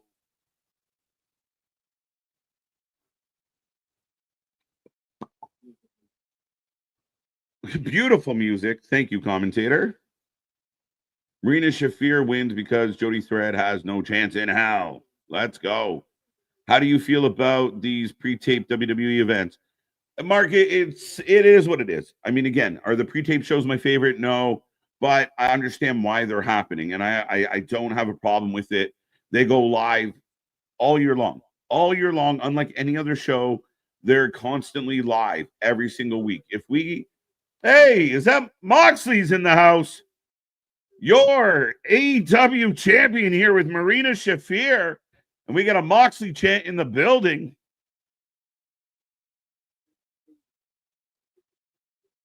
Marina. But yeah, I think overall, it's the nature of the beast. If we have, as fans, have to watch a half dozen tape shows a year, that's fine. I think anybody out there complaining that we're getting these tape shows, it comes off a little spoiled for my taste. You know, who are we to demand that they're live every single time we see them? What is the alternative, folks? Do you go and, all right, on the weeks where we can't go live, we're going to give you a best of show or no show? I'd rather take the pre-tape show, right? And they've done a good job of, they can use pre-taped interviews. They can use certain things that they don't show the live audience that we have to tune in and see anyway. I know the biggest issue is it's the internet. If the internet wasn't so quick to give everybody the spoilers and try and get the clicks first, then it wouldn't be so much of an issue. But, ladies and gentlemen, I will say again, get your predictions in. Jody Threat taking on Marina Shafir, and we have John Moxley at ringside. Bum, bum, bum. 71% of the chat taking Marina here tonight. Here's Moxley. If they want to impress me, Darby shows up and beats up Moxley. Marina for the win. Eagles versus Ram. Who's ready for football? Man, I need the Rams to have a fucking game. This Friday as Turning Point, SmackDown, and Rampage. That's true, Damian. We will be here live for Turning Point as well. A card that just kind of sneaky. It's a really good card for TNA. Tough going up against SmackDown on a Friday night, but should be a hell of a show. And like I said, it kind of sneaky with this one. Pre-tape stuff also lets the wrestlers have a bit of a break. And that's where I think I'm understanding, right? I mean, you know, we go live like 300 days a year. It's insane. But it gets hard, right? You do need the downtime. You do need the break. You do need the pause. You do need to refresh and recoup. And for athletes that are putting, like, I mean, the NFL, they play their season. They got off season. Hockey, baseball, basketball, everyone's got an off season. Speaking of an off season, oh, don't leave me hanging. No, I like that you compared us to athletes because I think I might be the furthest thing from an athlete. But yeah, I'm Mr. Perfect out there. If I can just Right. chew bubble gum and throw the ball behind me and score a bucket, but yeah, no, 100% yeah. of that. To me, it's the right move. It's the best move. It helps prolong people's careers, people's opinions, like even people within the industry, like any fucking job that you've ever had, if they give you paid time off, say for a holiday, whether it be Thanksgiving, whether it be Christmas, anything like that, you're all the way about it. You're not like, oh, I wish I was at work. I'm letting down the customers because I'm not letting them know, where they can find the best deals type of shit or whatever. Like, no, this is the best thing that they can do. This is what so many people were asking for.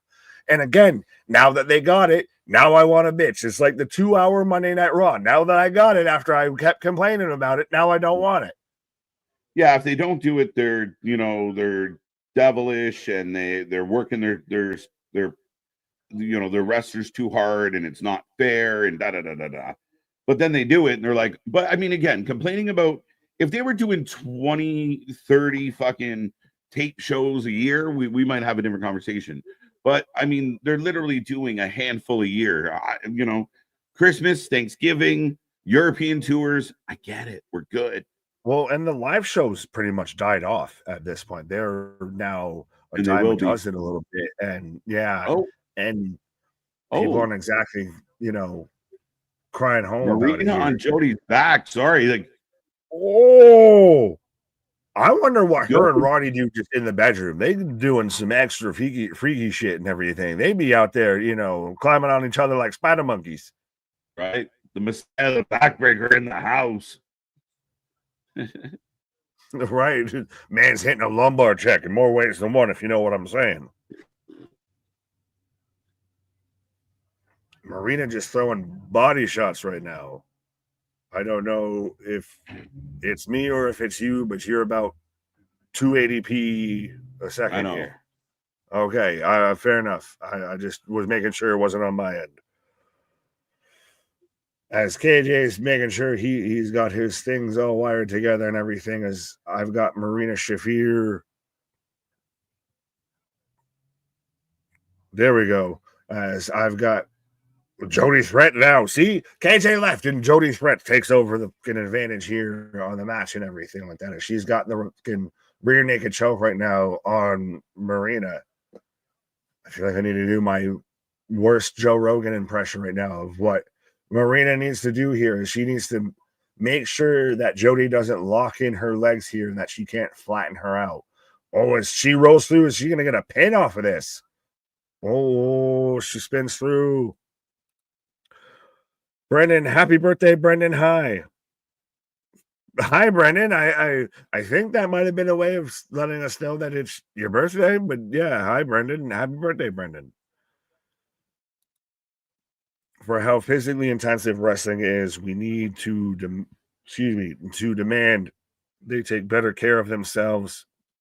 They're workers like everyone else. They're still human beings. They're entertainment personalities and everything like that. They're still characters, what have yous. Tony's like Robert Downey Jr. is not literally Tony Stark, that type of thing. They're still human beings. They still need time to recoup, have good moments to collect themselves and spend times and be human beings. And especially because KJ mentioned the NFL, the NHL is Jody Threat and Shafir going out in the crowd. But those have established, off seasons and everything. There isn't one in pro wrestling. There's not a free agency period in pro wrestling.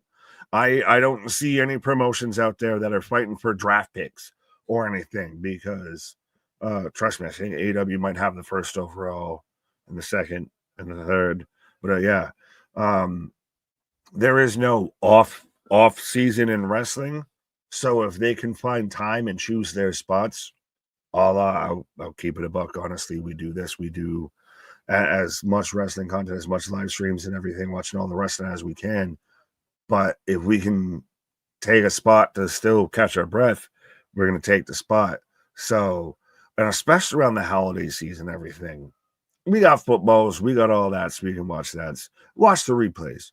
I digress. As Shafir's just getting mollywhopping Jody Thread here a little bit. She's just tossing her 7 ways to Sunday. Oh! Little snatch up power slam there and just plants this woman. But Jody pivots it around. Shafir's shoulders, are they on the mat? I'm guessing there might be some insider influence of Jody Thread has also the redheaded referee. Oh, but that's interesting.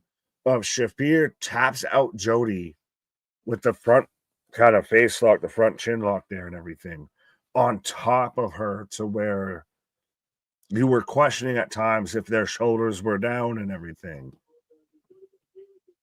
Speaking of shoulders down. Right, yeah, right. Well, I mean, I don't want to suggest that I'm holding your shoulders down here. I don't know if I'm the Dom in this situation. Power bottom. Be more the Dom Mysterio, the Dom in any other way.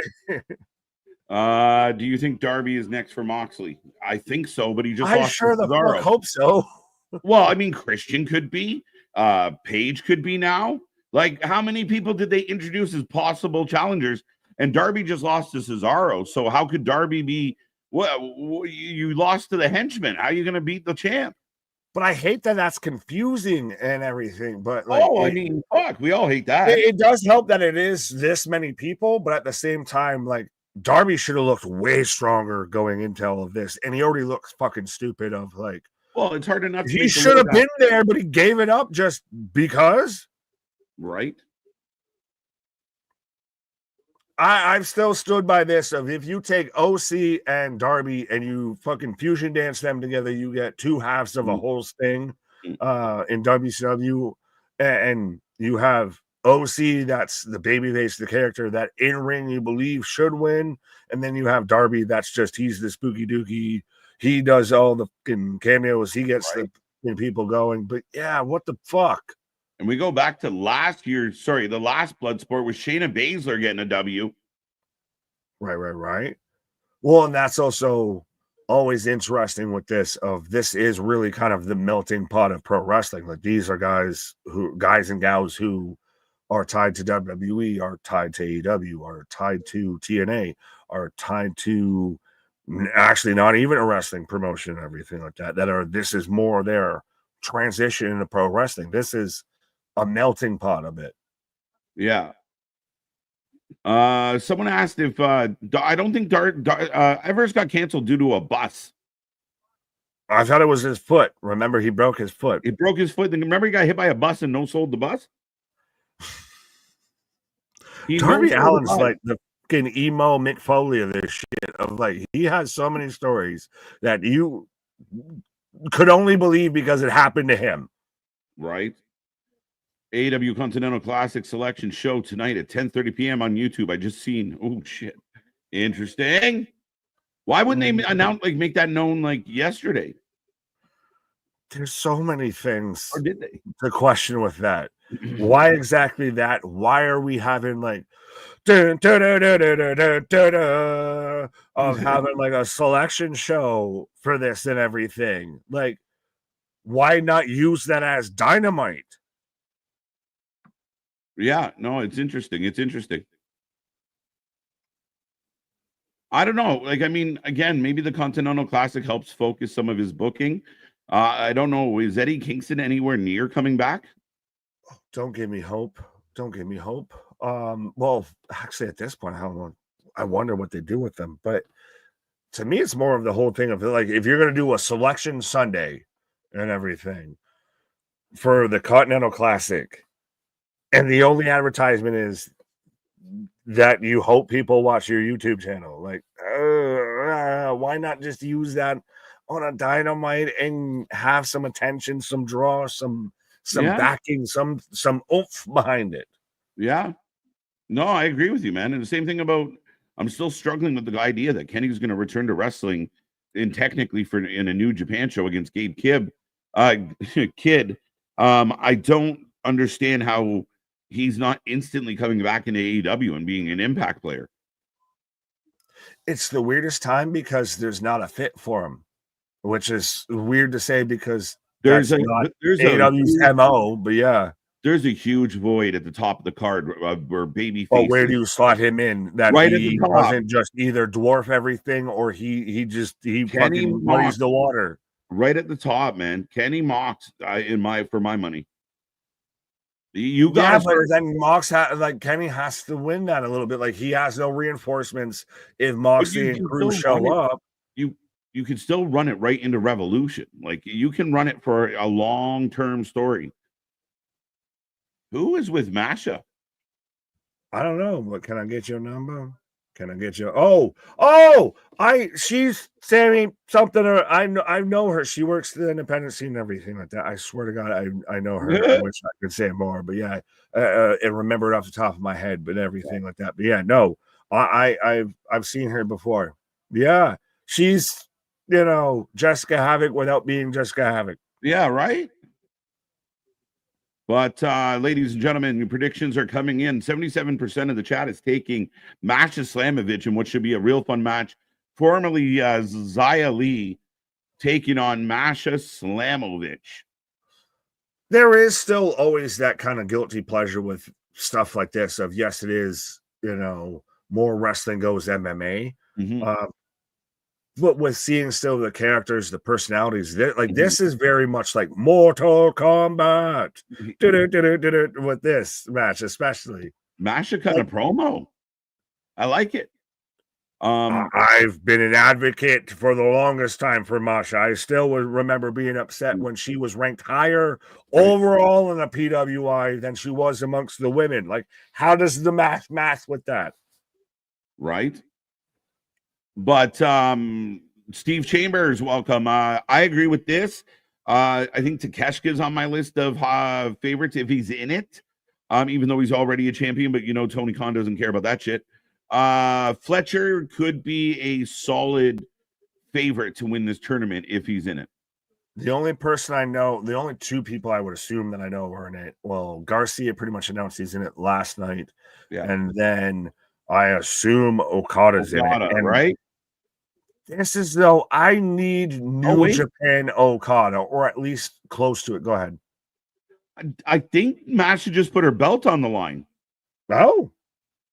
Which one? She came out with two. I think she put the Knockouts belt on the line.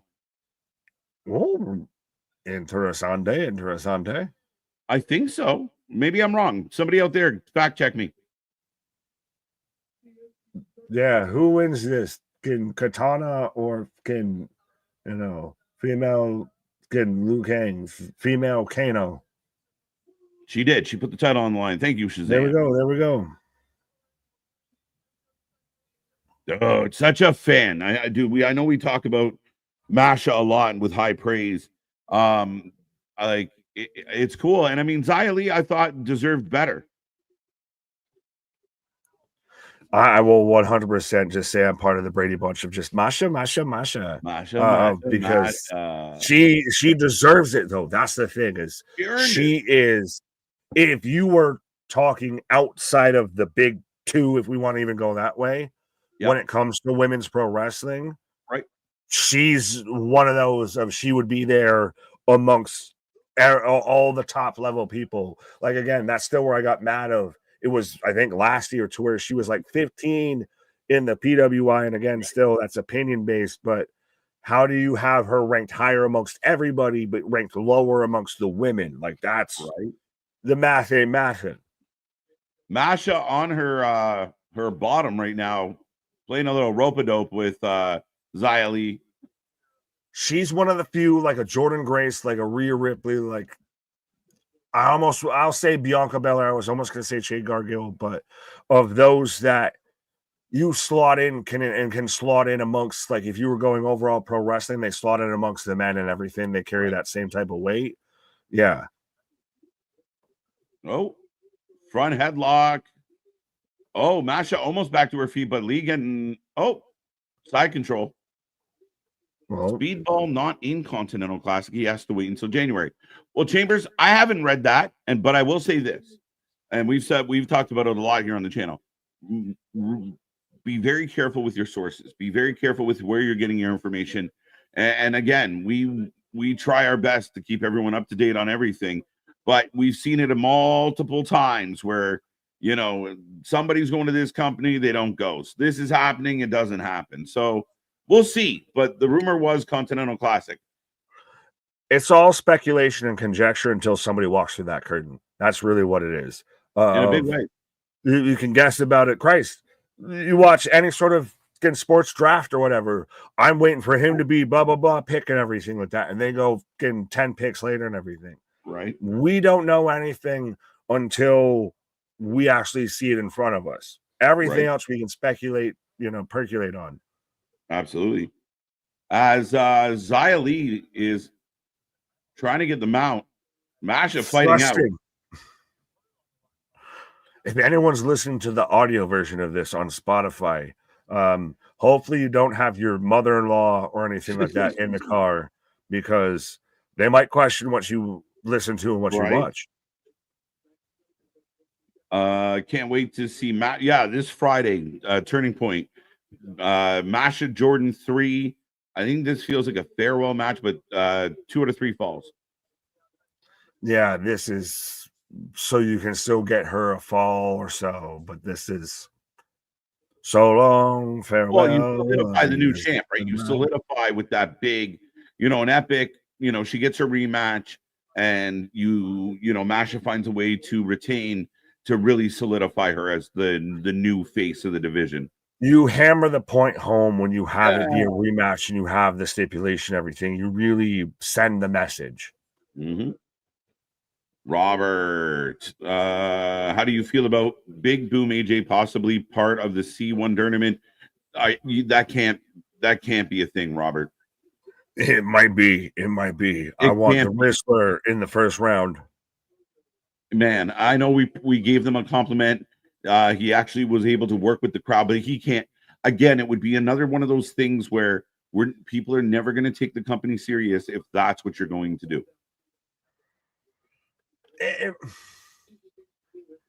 Yes and no. To me, it's more of like, you have become what you've hated. You have become what you've said you're not, to an extent. Because, I mean, Christ, you could say Logan Paul theoretically is in the ballpark of that same discussion. They're at least in that same arena.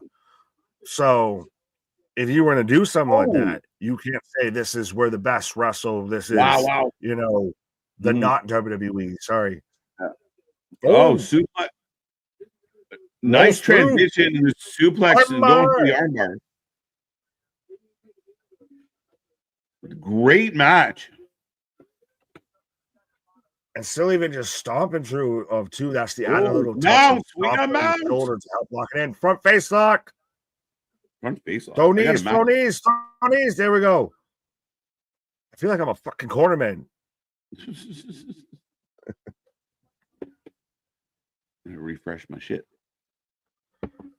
Oh, I got Zion. Oh, throwing hands, but she's also getting kicked in the back of the head. Like when somebody up kick and just tap in the back of the head. STF. I got an STF. Yeah. Big Boom AJ Continental Classic would be hilarious. It would instantly, to me, it would devalue the Continental Classic.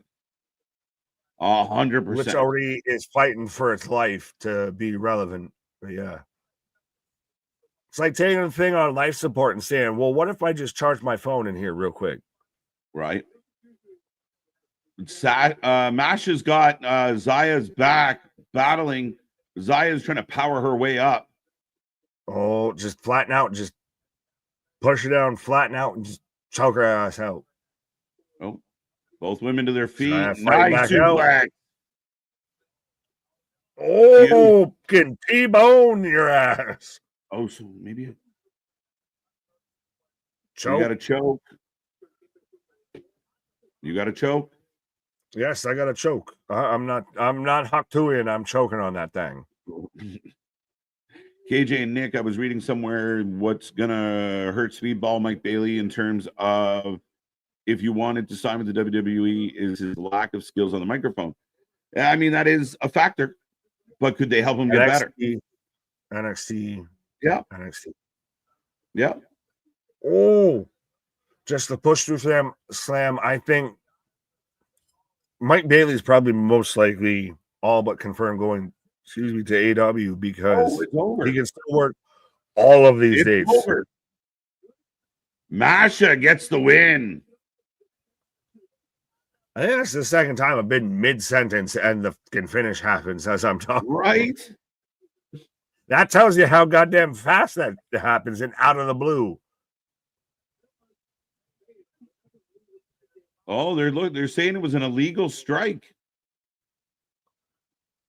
I didn't know there was a legal strike. That's funny as hell. But Masha got the win.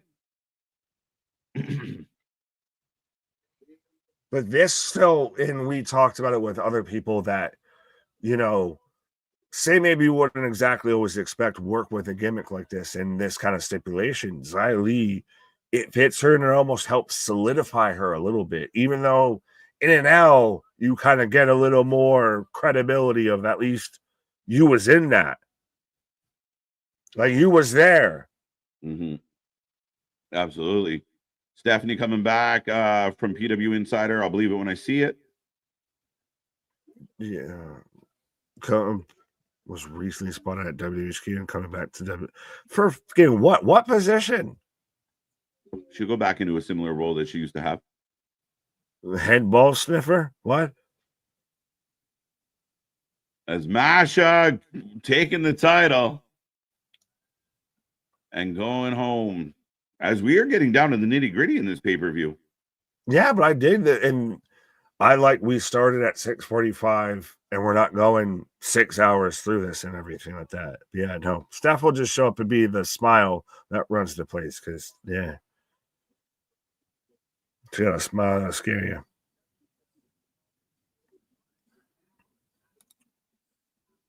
What? I got Mance out here in... Yeah, so this is a package for the people versus GCW, and they're using clips from podcasters actually saying, oh, well, GCW felt mid or it was underwhelming. I want to see if we make it. I want to see if we make it. It's almost like... I dig it. This is dope. This is fucking awesome. I see Fremont, I see Effie, I see Mance Warner. Let's go.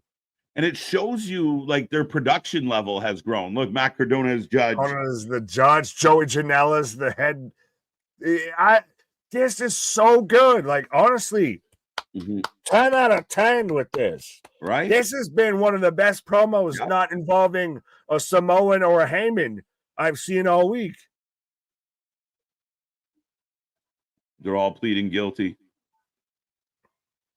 I still don't like Joey Janela. I miss me some Blake Christian, though. Oh, Blake Christian's great. Megan Bain. Megan Bain. Why the headdress, though, still? Why the headdress? Even in court? Yeah. You fucking pompadour poodle. I like this. Mance looks like I literally thought it was a trailer for a fucking movie. Nick Cage. He's been there. He's like, I ain't doing that again. I've been there. That's going to take me back to the bad place. GCW, Con Air, Homicide. I mean, Nick Cage. Our buddy Someone Reaper. make that movie. Right? Jordan Oliver. That's hilarious. I mean, dude, you can't, it's hard to get out of court when your name is Homicide. Yeah. Well, we've got Masha. Oh, so I've seen a couple of these guys do this video, like our buddy Cole and everything. Yeah, see, shout out Cole. Yeah, this is for Hammerstein. Canadian. Well, and I mentioned this while you were on a pause of, I feel like because WWE's almost run shows there, AEW's talked about running shows there, GCW's running shows there. It's like the Hammerstein Ballroom, like the battleground of wrestling tribalism a little bit. The battleground state of everyone's trying to book that venue. Okay. Well, you have that weird January thing 19th. where people throw out clauses of like, oh, well, you can't book this around too close to when I booked it and blah, blah, blah. Lucha Underground level production. There you go. Hey, that's where you kept that shit on Netflix, so shut up. 5 and 2. Interesting. Okay. Sorry, I was reading something. But yeah, now we're just getting a call out for the upcoming GCW events, folks. But only a couple matches left on the docket, to be honest. Yeah, I'm gonna try and see if I can refresh my Wikipedia and let me know. 1, 2 done, 3 done. We got Josh versus Bailey, and we've got MVP versus Barnett, I believe, would be pretty much all that's left. I don't we're think down to 2. Did we get the Myles Borne match yet? Oh fuck. So 3. You had to mention that, right? I was just looking through the list. We'll see. We'll see if it happens. I will take a minute to let's say a friendly word from our sponsor.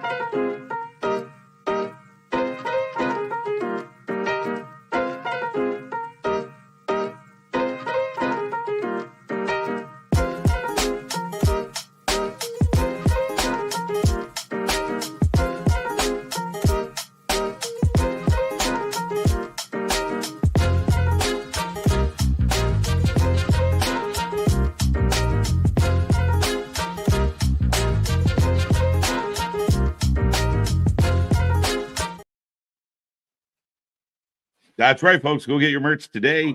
Be a part of the family. You can join the For Life Army as well. We just released our new camo line in white, black, and camo green. So go get yours. Be a part of the family. Wear these shirts to shows. Bring a sign to the show. We'll send you a free shirt. But yeah, be a part of the family. Be a part of all the fun. We are back all week long, Nick. Monday all the way into Survivor Series next Saturday.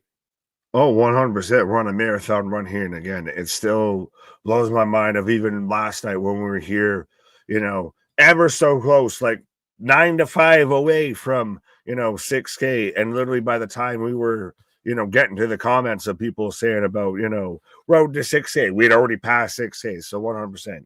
Now we just keep growing. Now we're going to 10K. And for those who don't know, those who might be new subscribers, those who ain't been here the long way, me and KJ have kind of, handshake agreed and everything. If we reach 10K subscribers, we're each going to get a tattoo somewheres on us. Depends on how much you want to say nice things. Where you get yours? See it, but yeah. Oh no, you ain't picking no, you ain't picking none of shit. No, respectfully, no. Right. You're gonna have to fight wifey for that. It depends on how much alimony you want to pay. If you want to pick where that shit is on my body, respect me, because I don't know if you're gonna pick some meme shit and it's like on my elbow or on my thigh. But yeah. Right. Sorry, is they're quickly announcing the fact that they're doing another Jersey J Cup. Right. Well, fair enough. But I also do believe that you threw it out there that you will, either vlog or live stream when you get the tattoo and everything. So 100%. Yeah, if I can do it, if I can pull it off, if everything in the situation pans out, I'll live stream me getting the logo tattooed on me at 10K. Why not? Fuck it. No. I was more of just still. I'm befuddled of you really wanted to pick out where would you have said that I should have gotten the tattoo then? I'm just curious. Somewhere funny. On my ass, I would have been Steve-O. Yeah, it would have been like your butt cheek or right on my taint. Yeah, like somewhere ridiculous or like the top of your foot, just because. Actually, fuck. Honestly, I almost let you do that one, but I don't know about I'm not going Steve-O. I bet you got your name tattooed on my ass. Right, just right across your back, a whole back piece. I thought you would have said the elbow, just because that would have been painful as shit and everything. Elbow, but you got sleeves and everything. I've been itching my guys, so I'm waiting to get to 10K just to have a reason to get a tattoo. To me, the elbow doesn't hurt. The bony parts, it's more irritating because it's like that tapping. But to Yeah. me, the elbows didn't hurt. I mean, it was more some of the other, like the underarm and shit like that. It's not fun.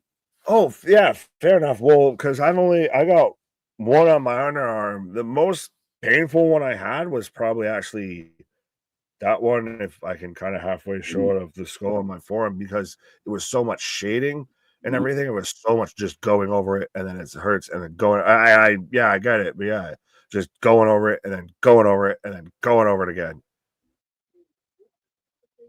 Oh, there we go. There's your boy Myles Borne. He is born again. Let's go.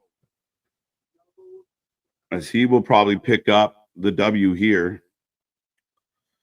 I'm just hoping he does enough that it makes him memorable, him stick in my brain a little bit. Right. Royce the 5'9" for the W. Right. Let's go. This right here for the number one. Well, they're still calling them the no quarter catch crew stable. So there you go. Yeah, making me hungry for a burger. Right. Have you listened to Kendrick's new album? Again, there's side shots while people are coming out and everything. Yeah. Bits and pieces, not the full thing. But coming out to Gangster's Paradise. I still got to give more credit to Tankman coming out with Hail Mary, Run Quickly. Right. Yeah. And coming out with the Shador Sanders, the Let's Colorado go. Buffalo. Royce ready for action, folks. Myles Borne wins. Let's see if this finally helps you guys finally realize the difference between Myles. But yeah, we're hoping. We're hoping. Those two are so interchangeable in my head. It's ridiculous. One has dark hair, one has blonde hair. Which one? I don't know. Every time I see one, I think it's the other. Right. My brain will not compute them as two separate humans. So maybe this does help. 89, 69, asshole tied in a knot. One of them blonde, one of them dark. I don't know which one's not. I'm still taking I'm taking Royce here. Royce the 5'9". Out here coming out in the Shador, jersey and all that. I'm taking him. Yeah. Myles, prove me wrong and make me remember you. This is your moment, kid. Make me remember you. Let's go. Make me proud. Let's see what you got. If you lose, we are calling you Riley Osborne for the rest of your career. Yeah. Bro, the size game even. Just a little bit. This should be fun, folks. Get in the chat. Let us go. Let us know. Let us know. Yeah. Let's go. Let it snow. What is Tony Khan after the press conference? Let it snow. Let it snow. Before, during, and after. Right.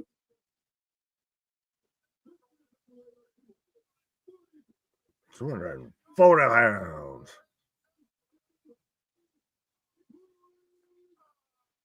I don't know. I might have to go Royce. I'm going with him, my guy. 100%. Like, if this was like prospect tryouts of like, sorry, Myles, you stay here. Royce, you want to come to NXT? Right. Look at the size of Royce. Exactly. This is size game. This is a light heavyweight versus a welterweight at best. Right. Oh, and just rolling through. Got the body lock on. Myles about to take out his knee like old boy from Kansas did to Shador. Can we not have Deion Sanders involved in football and not involved in some sort of controversy and everything? Right. Like that? No. Yeah. I don't think so. We're starting with heavy grappling. Royce, back and forth. Both men to their feet. Pure beef. This man's got traps upon traps. Royce is literally he might be 5'9", but yeah, he's got skin that size and that can throw around your motherfucking ass weight. But Borne on top right now, folks. Oh, Kimura! Just fucking lock it in. Just crank a little bit more. Granted, that's a suggestive ass camera angle. That's the camera angle that's always airing when your parents walk in and you're watching wrestling or anything, Right. or your significant others. Like, honey, what you watching? And it's two men, and you just see some guy just grab it at someone else's crotch. Yeah. What? 92% of the chat going for Borne. Hilarious. Name Because value matters. the Borne identity. This is not. This is the Borne mistaken identity. Right. That's his new game. That's his new name. Borne mistaken identity. Royce front face lock to the back. All right. But so still though, this started at 7, so we're about 2 hours in, and we've still only got left Mike Bailey versus Josh Alexander, which is gonna cook like a motherfucker. And then we've still got MVP, not MDB, but MVP taking on Josh Barnett, which Josh Barnett, this is really about the only time he really wrestles. So he really shows up and shows out when it comes to this shit. For sure. Yeah, Kyle, Marina Shafir did get the win. Yes, that happened. Yes. She lost the Spirit of Toronto with KJ picking against her. Right.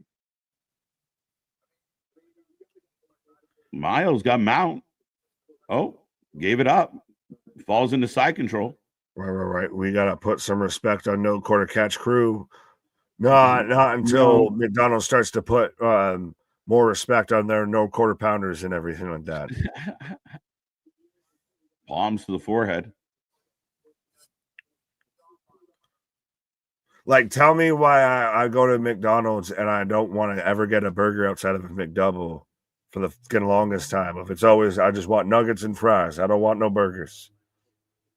I don't know. Why? I don't know. I was going with the No Quarter Catch crew. I was trying to pull back into there and trying to connective tissue. And apparently the vitamins made the pages stick together. Very sticky. But Myles Borne in control, folks. Short elbows. What is Spider-Man after a one night with Mary Jane? Very sticky. Yeah, right. Do. Royce with the reversal. Oh, this is a provocative mount. Roll through knee bar. Almost. Well, hooking it with the grapevining the ankle with the knee here. Yeah. Oh, locking it. Pop, lock, and drop it. This could be over. As we get a split crowd chant. Oh, rear naked. Oh. Well, wow. Side naked. Side naked. Paula Abdul with Dennis Rodman, side naked. I don't know. Oh, into the wrist lock. Kimura lock, actually. Or at least a fucking key lock. Slides over to the triangle right now. So good old Royce out there, locking it in a little bit. Right. Riley Osborne. Yeah, that would be fun. Yeah. What's wrong with the McChicken? McChickens are good. That's wifey's order. She always gets the McChickens. I get the McDoubles, and we split nuggets and all that. But still, honestly, at this point, if I'm going like fast food by me, it's Wendy's. Look what you did, folks. Back to the match. Right. Well, you brought up McChickens, motherfucker. I didn't think we were going to get a. I'll counter your McChicken with a Baconator. As Royce fights back to his feet, got a single leg into a suplex. Listen, I'm still working off my PTSD from a 6-hour show that ended in a fucking hullabaloo that I don't give a shit about. I'm fat. Okay, let's get a collection, a montage of Nick fat moments. I feel like that's probably at least 10 minutes. We're coming up to 1,000 lives soon, so we'll have to get a montage. I thought you were about to say 1,000 minutes of me being fat. 1,000 minutes. We're up to about 1,000 We're moments about now. 1,000 moments of you being a fat ass. Thanks. That's too funny. There's a reason I got big in my Hey, listen, I will because say I'm a this. big bag. You know it's true love when you're willing to split your nuggies. There you go. You're right, absolutely. Oh, down on his face. Back on the back. Yes, we do. Right. We It try. probably We is try. where he hides McDoubles and by the stack. No, well, actually, the only thing I ever hide or I've been like squirrel is when my family comes to visit is pizza rolls, which are basically just giant deep fried calzones from my favorite pizza place that's Okay. only in my hometown, and that's because I live like 5 hours away, just one way. So yeah, That's awesome. Big German into the elbows. Myles. What is Gunther? What? You said Big German. I said, what is Gunther? Oh, it's Myles is done. Can he fight out? Ah, the side just. Oh, He holding rolls in the on. front face lock. Oh no, there's no way he survives this because I've only seen even that side choke there. That's a 1 in a million thing in the UFC, and now he's gonna sit there and back body drop. Big body drop. Into the triangle himself. No way. The man's neck is too thick to choke him out with it. No way. Oh. And a Royce the 5'9" slam instead of an angle slam. Oh. Has this been a bit of we've seen? Oh, I thought I was going to hit the STFU, but then rolls into a rear naked, but it's over. Myles taps out. I think. Hey.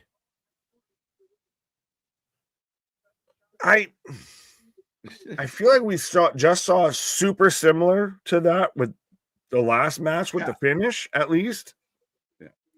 And I was about to even say, I feel like this would have been like the 5th time we've seen the STFU tonight. Like, hit a different finisher, hit a different submission. Good match, but just minor critiques with the finish. So Evan Borne takes the loss. I told you, I'm not calling him his name anymore. He lost. You lost the rights to his name. No, it was good. A good match. Good match on both ends. Royce with a big win.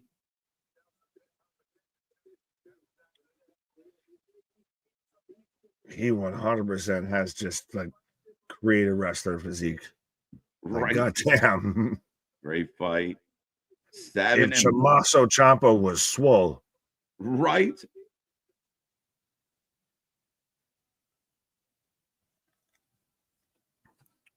So we're 7-1, 5-3. Yeah, so we got to be down to the last 2 here. Final 2. I like it. We're clipping along. Let's go. For this to be such a juxtaposition to like AEW of like 6 hours to where literally I remember getting off of here of like, I have a headache. This needs to stop now. Versus this, like, we're what? 2 hours. We're just 2 hours in and we're in the last 2 matches. Yeah, it's good. And man. We know those matches aren't going to go long. Right. As we go back to last night's stream on Effie versus Mance. But I will take a second to remind everybody while we're all here hanging out.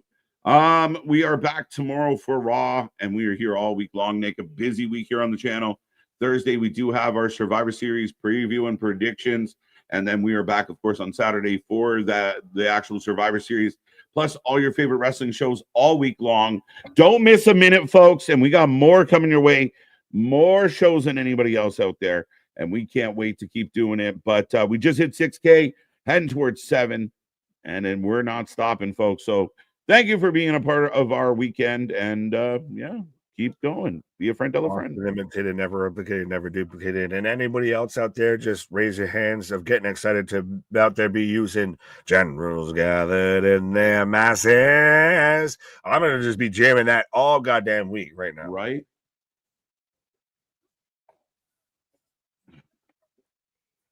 Oh. Did Ali turn on Effie? Yeah. Did we miss this?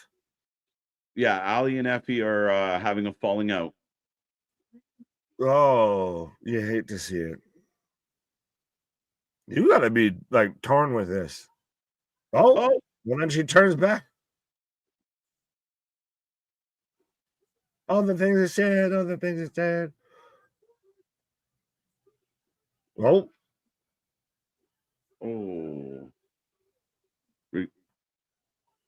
Alley Cat's taking everybody out.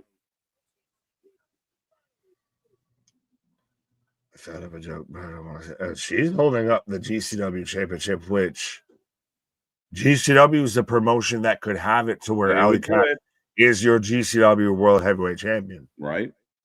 As we go to part 3 of the video package here.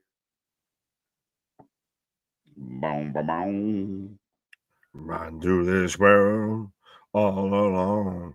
Does this remind anyone else of like when Sons were all getting arrested at the same time and everything? Right. Everybody going to jail. You're gonna just headbutt the fucking detectives so you make sure you end up in prison too. Who's getting the Opie ending? Oh God. Neither. See you guys tomorrow. Go home show. Yep. Ali works her ass off though, and she deserves it. She's been in the ring a shit ton, man. And again, a big fan. I still have her shout out to the channel. So yeah, I mean, it's interesting. And if there was ever a company that would do it, we've seen them do it with Yamashita. They've done it with others. I believe Sawyer Rex had a couple belts. Right. Yeah, I mean, good for Ali. She's booked a ton of shows.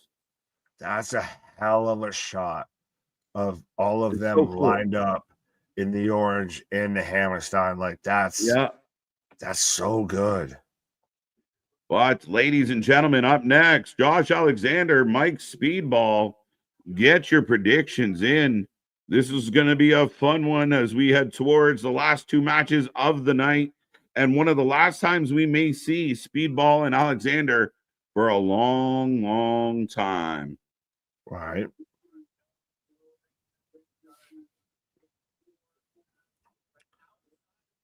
Who's coming out first?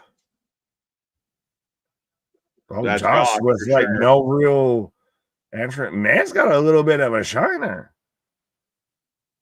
Been in the heat of battles. What battles recently he been in? Didn't he just fight Macklin? And he's going to do it again? Yeah, but that's on a Thursday. I don't know if that was yesterday, if that was this week or 2 weeks ago. He walked into a door handle. I don't know. Alexander, 7-1. AB making up records, I think. What? Yeah. Oh, yeah. Well, man's just trying to retain at this point. I feel like I can go back and scroll up and find you saying something different. I'm going back up. I'm fact checking on the spot. I never do this, but it's fun. Damian 5-2. Bradley was 5-2. AB was 6-1. So maybe he's telling the truth. Maybe he's full of shit. As Speedball coming to the ring with his usual. His usual what? Canadianness? His usual entrance. As he gives a little bit of beasties. Breast monkey. That funky monkey.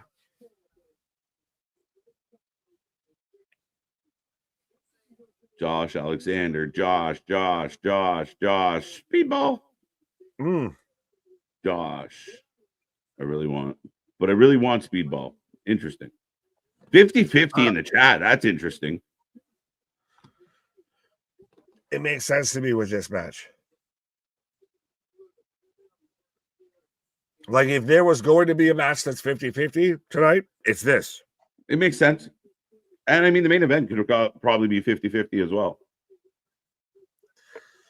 Yeah, I mean, one has their name on the fucking event and the other doesn't. So I mean, that might sway the audience a little Maybe bit. I've seen Josh lose at these events, so I'm not saying he won't, but I'm saying if I had to vote, if I'm gonna ask who do you think should run this restaurant, Ronald McDonald or Cephas the Thesis and everything like that. If Ronald's name's on the restaurant, I might pick him. I would too over Cephas. Yeah, I don't know. I kind of went sideways with that, but I was trying to make the point of like Barnett's name's on the goddamn event, so I think he might get a sway in a poll. Maybe. But Josh Alexander and Speedball about to kick off. Let's go, folks. And remember, the predictions will be closed in a moment. Get yours in as we crown a new predictions champion who will have to defend that title next Saturday for Survivor Series. You can become the prediction champion and beat whoever wins today. Right. You get to become prediction champion for all of a week. Unless you defend it in the War Games. An all-Canadian matchup here, folks. Is this what you guys get when you try to watch the Karate Kid and everything like that? If you just get a replay of Bailey versus Alexander? Yes, absolutely.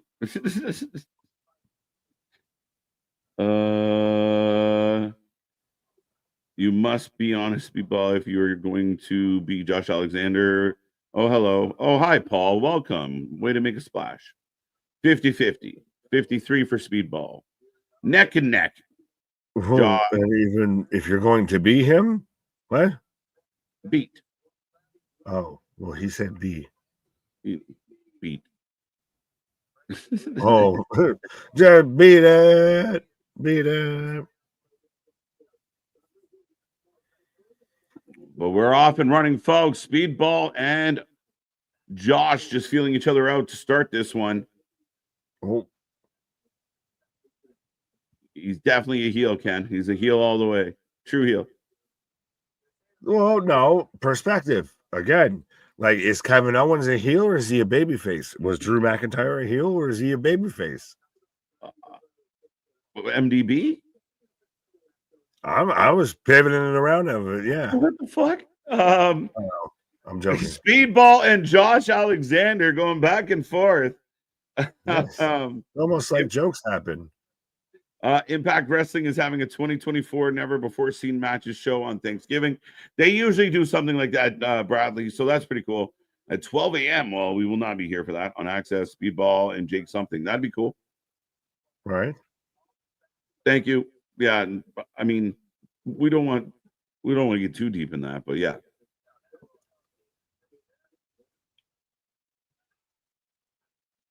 Josh right now in control. Yeah. Speedball holding on to the back of the head.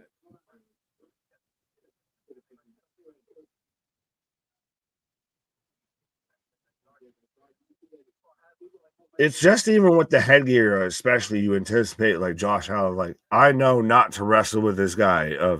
I don't even give a fuck what else you might know. If you show up with that headgear, I know not to try and grapple with you.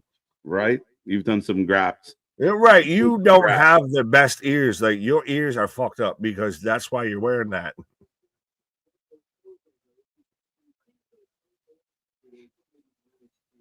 Oh, Bailey just throwing like side kicks and leg kicks.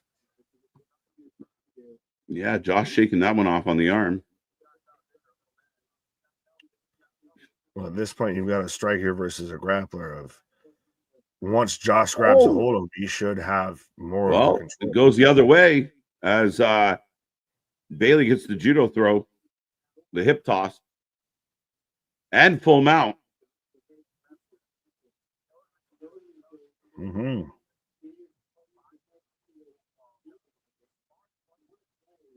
It's Funky Monkey. Oh, in the full guard, rolling over. Boston stand. Hopefully, TK makes Speedball wear shoes. Why? Why? Yeah. It might be a fungus among us.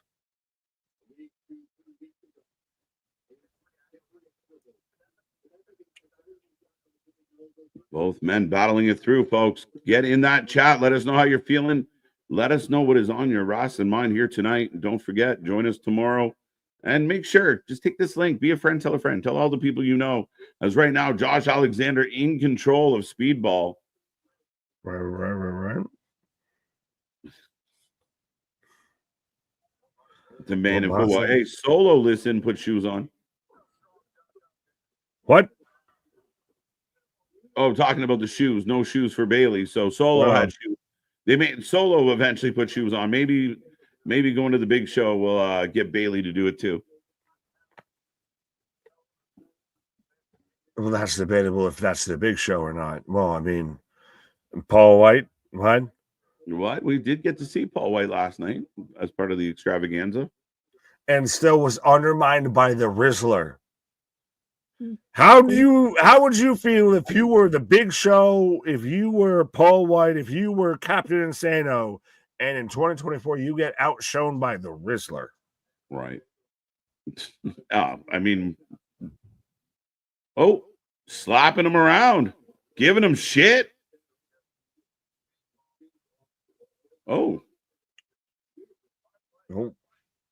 Trying to almost like trying to lock in a crucifix position. Hilarious. Speedball chance breaking out a little bit.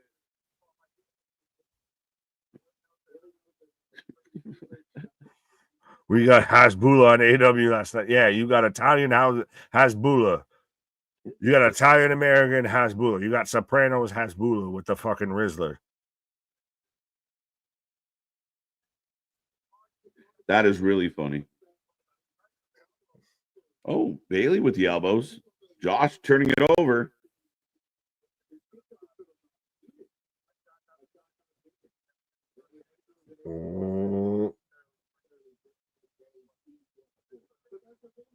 And Bailey pushes Josh off. So, again, now trying to get Bailey to stand up here. It's going to be interesting.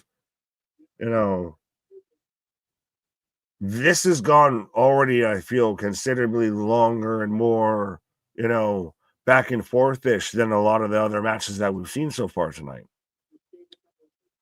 Spinning. Big spinning back kick. Followed up by knees. German. Or wow. belly to back, sorry. Oh, touch me. Naked.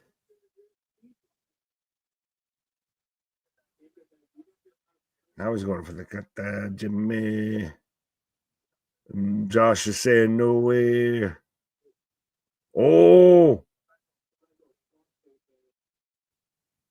Struggling with it. Kyle, Riddle thinks so. I don't know what happens. A lot would have to change. Yeah, like Riddle's entire personality. I think he's an MLW, a GCW guy. That's where it's so crazy because of how much he was at one point in WWE and how much like the shit just sparkled out like a fucking firework.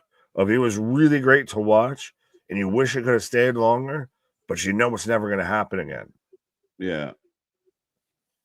There's Mike Bailey up on Josh's back. And Josh just falls, said, screw it.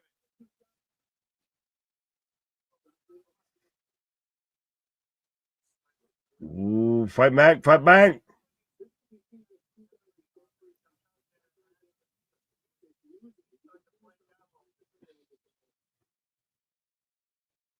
Ooh.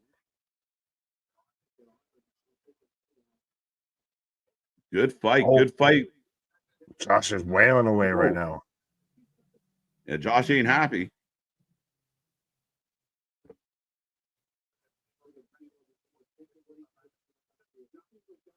Yo, Eco, how you doing? Oh, locked. German by Alexander. Out goes Speedball. Yeah.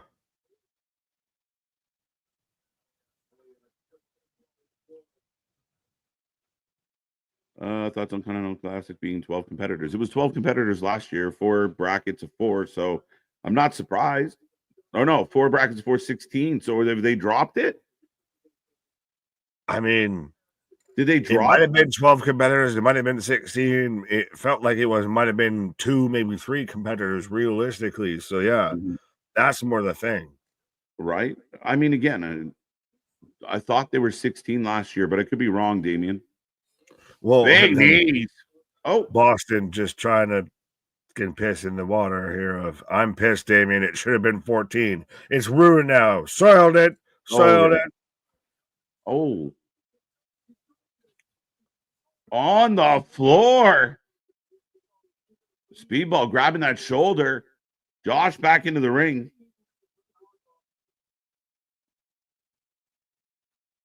Am I going to have to break out the thing at least of, well, at least Speedball is going to end up on his feet with this, but man's struggling to get to his feet right now. Grabbing the apron, grabbing everything. Telling the ref he's fine. He's back up. Oh, don't tell me he comes out and turns around and sparks him out. I don't want that. You don't get this son fucking Captain America, Captain Canada speed burst. Look, let's go. Slap fight. Drops into the triangle. Oh, we're getting a power bomb. Nice exchange. The helmet comes off. Oh, just keeps kicking. Keeps kicking. But I if he's gonna win with an ankle lock, I almost like that. If I'm gonna sit there and I'm gonna claw and scratch. Tap out. Like I was saying right there, if he's gonna win with an ankle lock, a fucking heel hook or anything, I'm gonna scratch and claw and kick my way as much as I can to fucking keep you from fucking letting it in versus just I go with it and then it happens.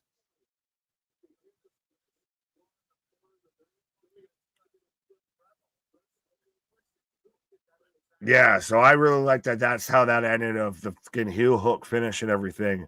And again, Bailey is sitting there. I'm scratching, clawing. I'm kicking at every fucking thing. I'm using any bit of, reserve energy I might have to fucking try and get me out of this bear trap here. Absolutely. As Bailey got he shoved the ref. But sticks his hand out. Show respect. And again, we might not see these two guys in the ring much. Oh, he's got to kiss the forehead of the ref. I didn't mean to do that. Oh, my bad. I like it. I like how that match ended. I like the exchange. Josh rips off the helmet, whips it down, says, let's go.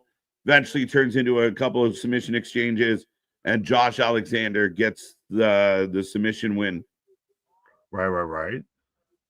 So now all we got left is Josh Barnett versus MVP. Let's fucking go.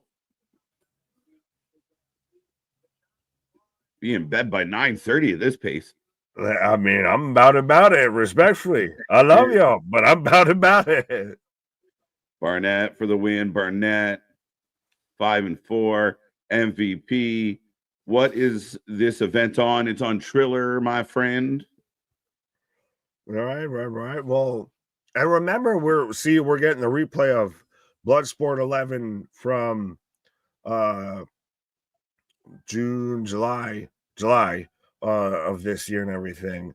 And this is when we thought that this could have been either an MVP tease or maybe we got a Bobby Lashley showing up in Bloodsport, which I still think would be a great moment. But yeah. Right.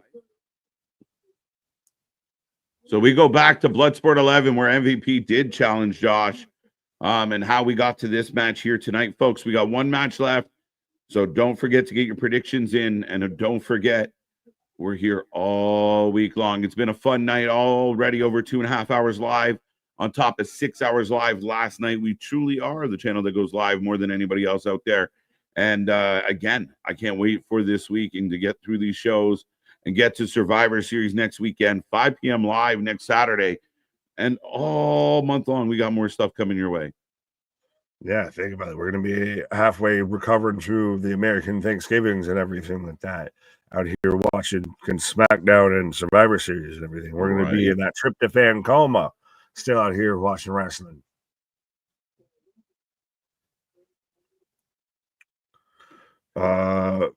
Bradley popping up with becoming a member for 13 months.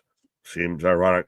Now, is that ironic that we have Bradley becoming 13 months if we have 69 people watching us right now? I mean, if we're in a numerology, that might be interesting. But yeah. Right. Out of the 3 blood sports, which one was the best go? What, the 3 this year that we watched? The 3 this year, the 3 movies. I didn't even know that there was 3 movies. There's several. Probably more than 3. Jesus. Oh, I've only known they did the one. The campy extra ones where the original cat, they just get some other dude to play the role. It's fucking hilarious. But yeah, the one at Mania was really, really good, I think. Well, that initially seemed like that was the traditional pattern that they followed. Of they did it once a year, and it was around Mania weekend and everything. And that's because you would have so much independent talent flooded into one area and everything. So now that again that they've gone past that, maybe lessen it a bit, but I still don't think enough that it's watered down. No, not at all. As MVP coming out right now, gi and all. And again, yeah, he got that jiu-jitsu, he got that Abu Dhabi, vibe and everything. There you go. Still got it. And again, we see him like walking slowly. We see him with the cane. We know that, he's gone through some surgeries and such. So my question always was, he's a manager now. What is his physical ability as far as getting in the ring and whatnot? I mean, this will be a good showing for him. Well, and let's not forget, it was what, at most 2 years, and I do mean at most, when last time we saw him in ring and everything like that. There was a point to where he was still pretty much an active competitor. But MVP is in the ring, folks. Get your predictions in. 50 letters, 50 words. He was saying that he got cut off because, the super chat. If you only got so much as.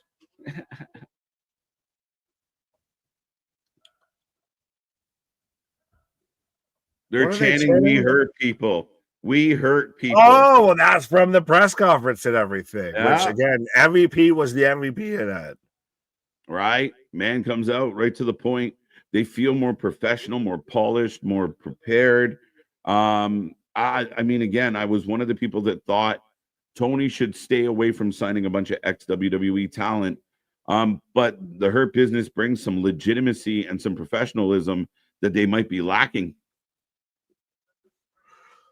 They feel like ex-WWE talent that, like, they let go that can still play versus one of those that, like, if you're starting an XFL, CFL, or whatever the fuck, with some talent that they can't make an NFL roster.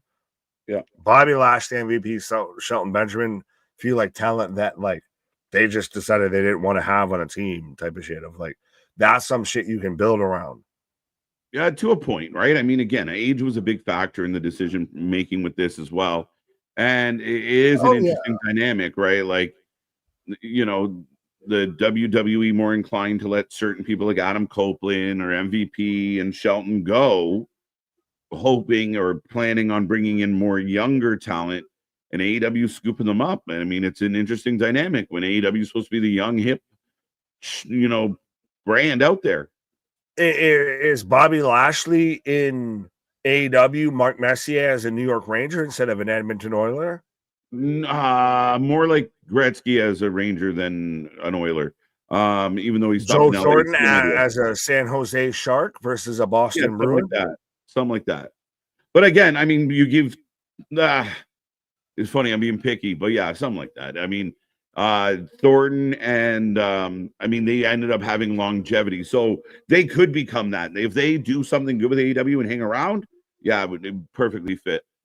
Fair enough. I like how it had to turn it into hockey terms to cross the Like, translation I gotta help lines. my man out. He's get him closer. But yeah, it's that weird feel where this doesn't quite feel right. Fair enough. Right? Fair enough. It's like fucking. It's like Rogers is a Jet. It's fucking weird. Well, he might get released as interesting enough of MVP doing the whole like, let me slide to you, doing that kind of John Jones shit of like, no, let me just fucking crawl at you, right? and you just come to me. Bobby has been a star everywhere he's went. He's a big name and he's got MVP with him. That's a killer combo. I agree. I mean, again, can they make it effective? We'll see. Well, and you mentioned Rogers and everything, but that could be the best, or what everyone thought Rogers was going to be when the Packers decided we'll move on from you. Of with a Bobby Lashley of he's still got so much potential, he's still got all this and everything that he can pull off, but it's not here, it's not there. So yeah, it's now of can you prove them right or wrong?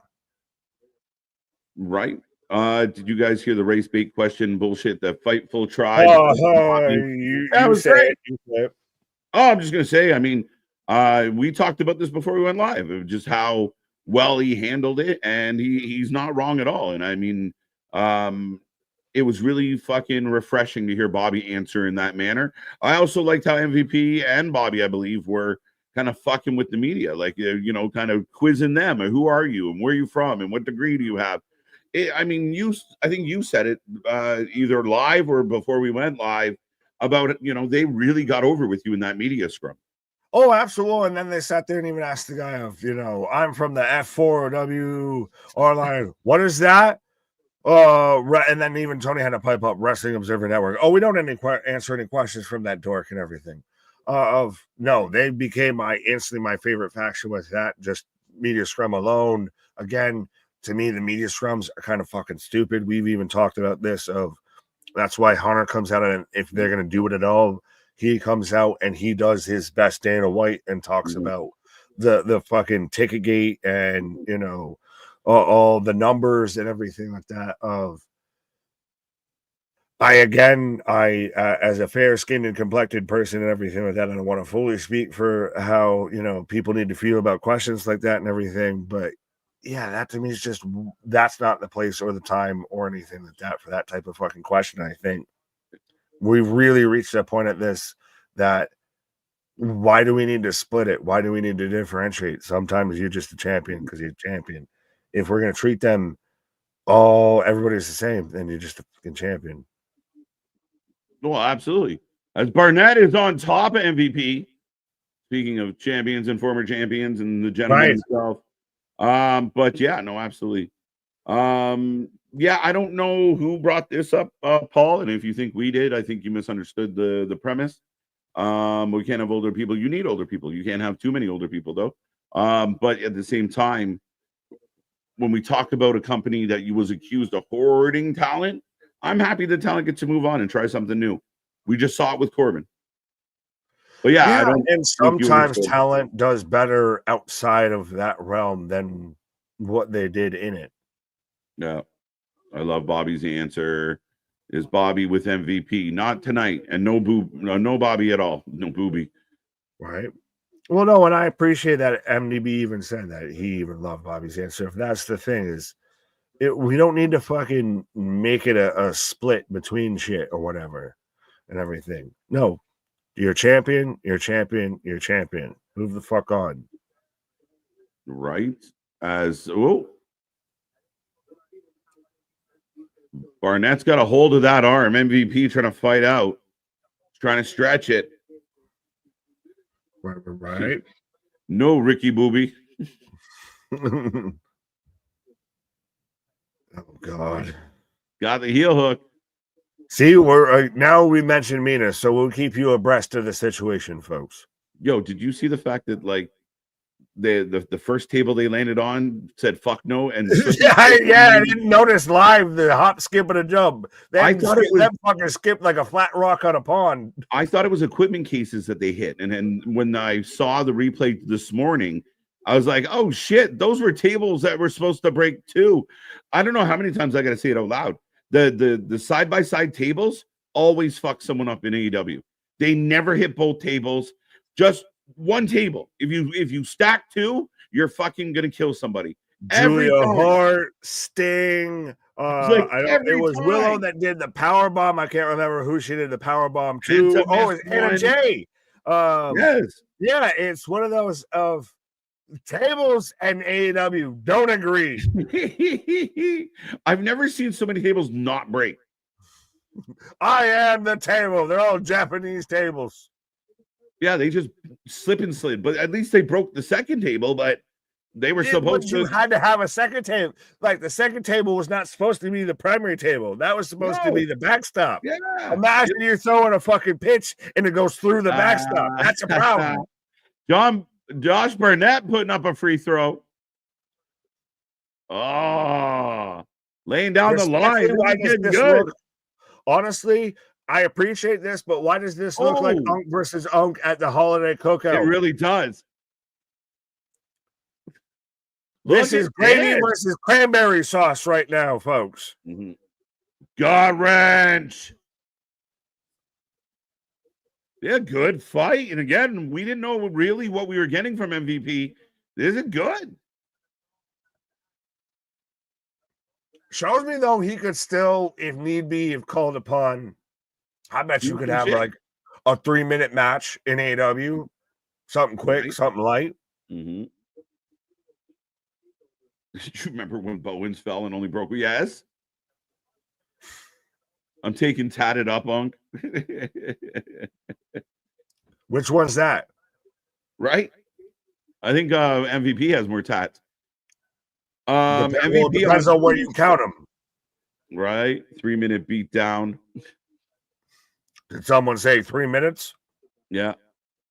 Oh, palm strikes to the forehead. We hurt people. We hurt people. Again, they're getting old. Like they're very quickly becoming the face of AEW. They are supplementing the elite at a record pace. Well, but then do you lean into it and go with the crowd? Please do. Or do they try and maintain the course of another heel faction? I guess I jumped on what you were saying there if you lean to them being the prominent, whether they're heel or babyface, just please do walk away from the elite, let them piss off for a minute, let them now you stepped away, you figure it out where we're at now. That's to me the biggest thing. And I think even last night they tiptoed it, but they still backed away from it. If you're going to be this edgy product, if you're going to push the line, if you're going to be adult entertainment, go with it. Don't half-ass it. Don't put in, foot out.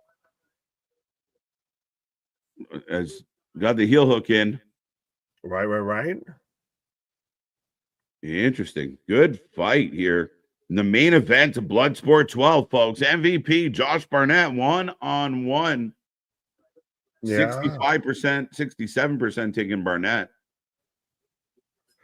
This crowd is more lively than AEW last night. Yeah. That's the thing that blew my mind about last night was, and I think the lack of crowd energy. There was a couple matches that they weren't bad matches, but there was just no energy in the building. So it affects the match in a negative way. Yeah, it's like going to a concert and the band might be slapping, but if no one's jamming with the band, right, then what the fuck are we doing here a little bit? Right. That's a bit what it is. We sat there and we watched it. Of watching people literally hands in pants doing their best Orange Cassidy. Maybe they were all in solidarity for Orange Cassidy, all with their hands in their pockets the whole show. Because no one was applauding outside of the back half of the Ospreay match. Like in MJF match is arguably one of the worst matches on the show. Yeah, and I mean, again, Nana kind of had them going. But again, it was so few and far between. And I mean, there's moments for me where they could have really done something and got the crowd to go, holy shit. Like Orange Cassidy's bleeding all over the place, gets to his feet and does the shin spot. Like, that's your chance to just go, you think he's going to do the chin spot or the shin spot and drills him and jumps on him and just starts swinging. But nope. And the not selling's killing your audience. The fans don't know what to cheer for. It's unfortunate. We were watching the pre-show and they were doing DQs in front of the referee and everything. Hilarious.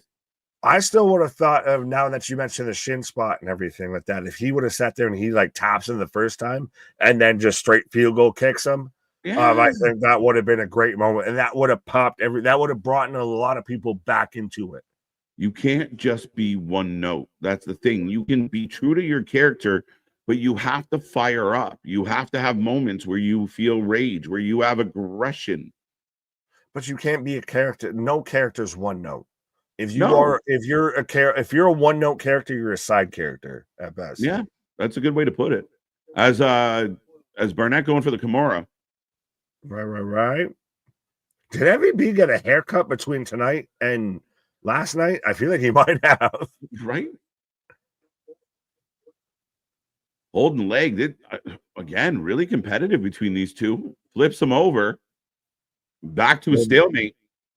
This is, again, these guys are very much grapplers. This is, we talked about Corbin out there wrestling or, doing the graps and the geese and everything like that. And that's what MVP's been about a bit and everything like that. He's been out there in like the Abu Dhabi competitions and everything of, Right. the gi grappling and everything. Mm-hmm. Oh. Feeding them elbows.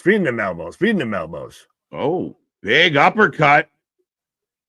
A European lifter. That's actually pretty perfect. Be a character, not a caricature. Fact. MDB. Well said, sir. That's what we've getting aimed at. Like that's dope to me. I'm like, am I both? That's phenomenal advice, MDB. Right. All right. Both men hooking up again. Now it's Josh's turn to throw some forearms. Well, he's just a hoss of a human being. Like, I don't care if this man was 65, 75, 85. Like, if I see Josh Barnett walking my way on the sidewalk, I might step aside pretty easily still. Oh, yeah. Big lumberjack looking motherfucker. It's crazy. He's fucking Sam Squanch. You look like a shaved down Sam Squanch. Do we get Mina versus Mariah at World's End? I imagine that's what they're doing. And it was like, you could have done that on Wednesday. It was so bad as part of your pay-per-view. So bad. It's soft core. That's the way. Well, the rest of the show tried to be hardcore. That was soft core in whatever way you want to take that, because that's, again, like I said, we're doing Tata shakings and everything. You're doing soft core attitude era. Yeah, if you're gonna do it, do it. If you're not, don't tease it. Pick one. Don't do it and then commend other people or condemn other people for doing what you then turn around and do. Right? True. Like, it's all mighty on this high horse until you're like desperate for clicks and you start trying to do shit that other people have done that you were critical of. Yeah, it almost sounds like that's an AW press conference that a lot of people got fucking caught up with and everything when, the Hurt Syndicate answered questions the way they didn't expect. It's over. Oh, I think you're 4 for 4. But yeah, MVP choked out. Yeah. What now? Josh Barnett with the W. When you said MVP choked out, I was like, did MVP win? I'm so thrown off. It's all virtuous signature. Yes, it is. Exactly. Shave down Sam Squanch. I couldn't imagine being offended on somebody's behalf. No. Couldn't be me. Right. But ladies and gentlemen, MVP is being MVP realizing this Josh beat him. They're hugging it out. I like it. Sold it hard. Like he was like out cold. Oh, Bobby Lashley's about to show up and just fuck up Josh Barnett. It'd be interesting. I dig it. I get that vibe. I get that like the sell. They usually don't do stuff like that at these shows, so I'd be shocked.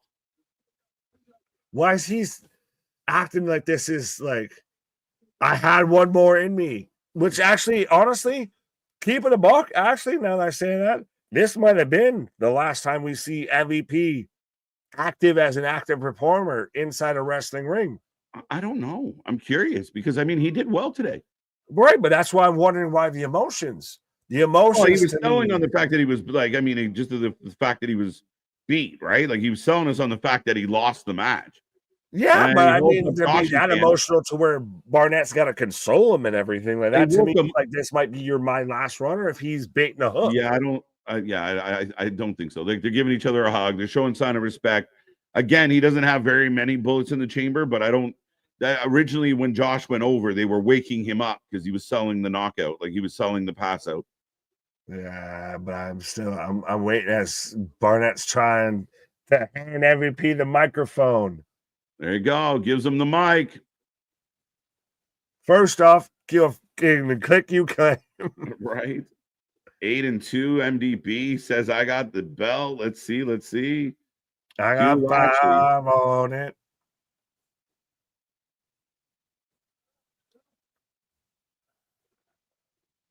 We hurt people. Everything. That's gonna be their new chant, and I dig it. It should 100% be a "We hurt people" chant, right? Last time I heard a pay-per-view Sting. Okay. Well, I mean, not everything was bad.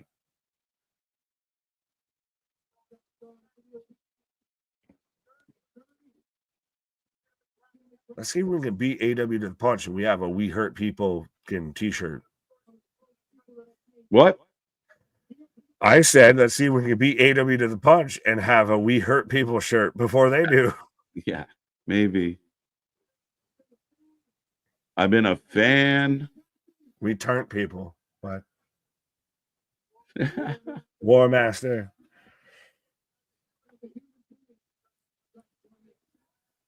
This is still again really interesting. This is like Unk showing respect to Unk. This is all right. I respect that you can grill at my cookout too. Right.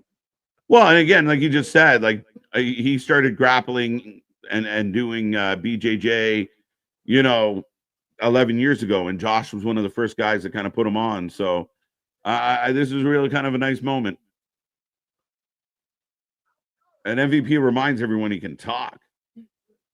Oh, that's never. I was a big fan of MVP even when he was Montel, Vontavious Porter, and everything coming out of the U.S. champion. I'm coming. He was one of my guys. So right. I will always be an MVP guy. Now he's just shouting out his sponsors. Hashtag not sponsored. Is this where we need to play our in-house sponsor to counteract them? Yeah. Big MVP chance.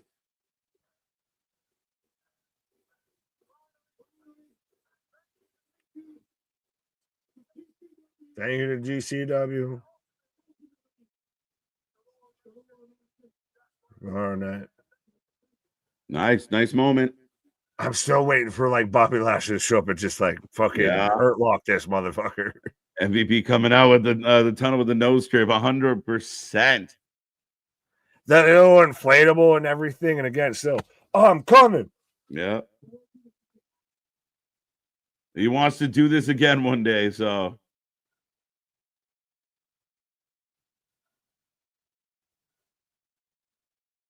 MDB. And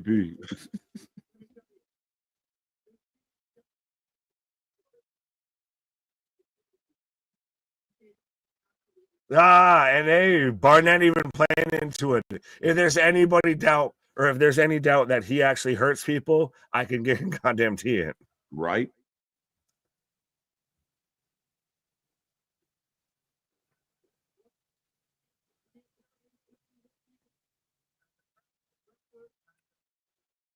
%. Now, the Hurt Syndicate are my favorite faction in AEW. Bar none.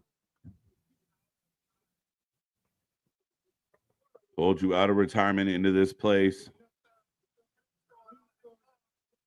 Doom scrolling all day long. Right.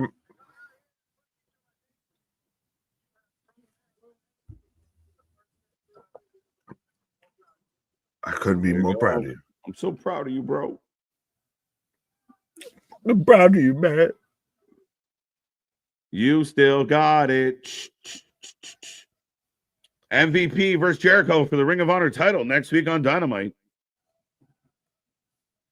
Please, just so I can cheer for MVP, I got to win it. Right?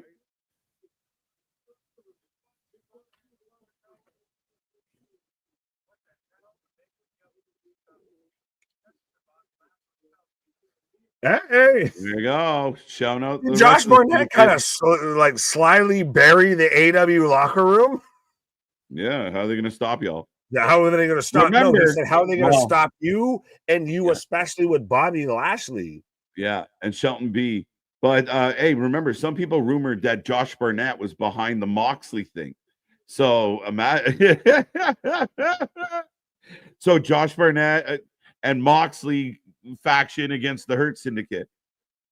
Can I just say something? Is it not weird to recognize Moxley's not a badass enough on his own that we need to have someone above him that's orchestrating that thing? Like, that to me is you cut that at the knees a little bit of you. He can't do it on his own. He's got to have someone above. It's you're castrating it out the gate. Who's the higher power? There's going to be a higher power. We just don't know who. Cocaine instead of no cane or blue cane or Novocaine or any of that. There is no imitator, Nick. Often imitated, never replicated, never duplicated. Josh Barnett here. I'll just be your anger translator right now. I'll be like Luther. I'll just do this the whole time.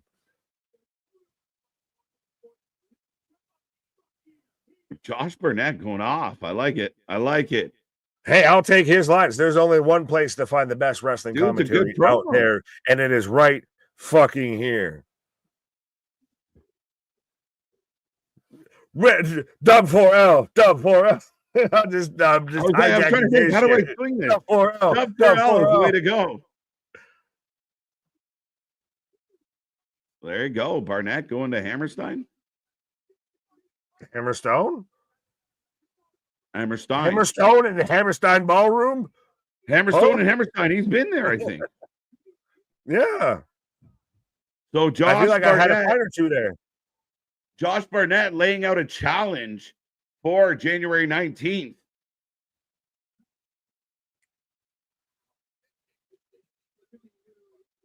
It could be anybody, literally. Moxley, Rampage, Obafemi. Oh my fuck! Oh my fuck! You heard it here. Gonna get hurt real bad. Well, folks, if you want to quickly give us a rating out of 10, we will not be sticking around very much longer here tonight. But get your rating in out of 10 real quick, as we still we just passed the 3-hour mark live. And yeah, we're back at it tomorrow for Raw and all week long heading towards Survivor Series, the fallout from Full Gear. But yeah, how did you feel about the show tonight? I enjoyed it, man. That was real solid, more good than bad for sure. And well, and this goes to show primarily even what we were talking about with last night. There you go. When you can trim the fat and everything with this, you can have a 3-hour show, a little bit above a 3-hour show, and everything's solid. Everything's got a quick pace and a snap to it, a little bit of things move along. Yeah. Last night was a 4.5 at best, 7.5. Yeah, I'm gonna do 7. I'm 7 is the high mark. 7. I'll go 7.5. I'll give a half for the last little bit there, just to overdo you. I'm gonna Prices Right you right now and go 7.5. So $1, Alex. Yeah, 7.1. Haha. But yeah, I mean 7.5 from Damian. I was highly entertained. I thought the first match was a little clunky. But I thought there was some really solid matches in there. I actually really like the Myles Borne match tonight. The main event, MVP showed out tonight. Good for him. And again, having the sentimental connection to Josh, I thought it was fun. I really did. I thought we got a lot of good stuff tonight. And like you said, 3 hours, but it didn't feel like 3 hours. 9 matches, anywhere from fucking 3 minutes to 12 minutes. It was good shit. I'm now debating in my head of which was the match tonight between Masha and Xia Li or Speedball and Josh Alexander. So right there's kind of, I think, the pocket for the evening and everything. We had, well, Dave the Bear and everything that looked like Rusev Machka, Rusev Petra. Like that was Dave Day instead of Rusev Day earlier. So he's the AJ Boom. That's going to be, I guess, an honorary award for tonight. Who's the Costco MVP of the night? Right. And it might be Dave the Bear. So with this one, but yeah, the Masha match was probably match of the night. Tiptoed with Josh versus Bailey. I feel like I've almost seen that match more than I have with Masha versus Eileen. So I gave the edge. But yeah, solid show. Not a perfect show, but a solid show.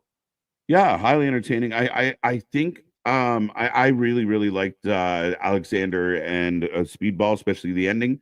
You know what? I really thought Dominic, Garrini, and Kevin Koo was an outstanding, heavy hitting, 2 big fellas, 2 beefy boys.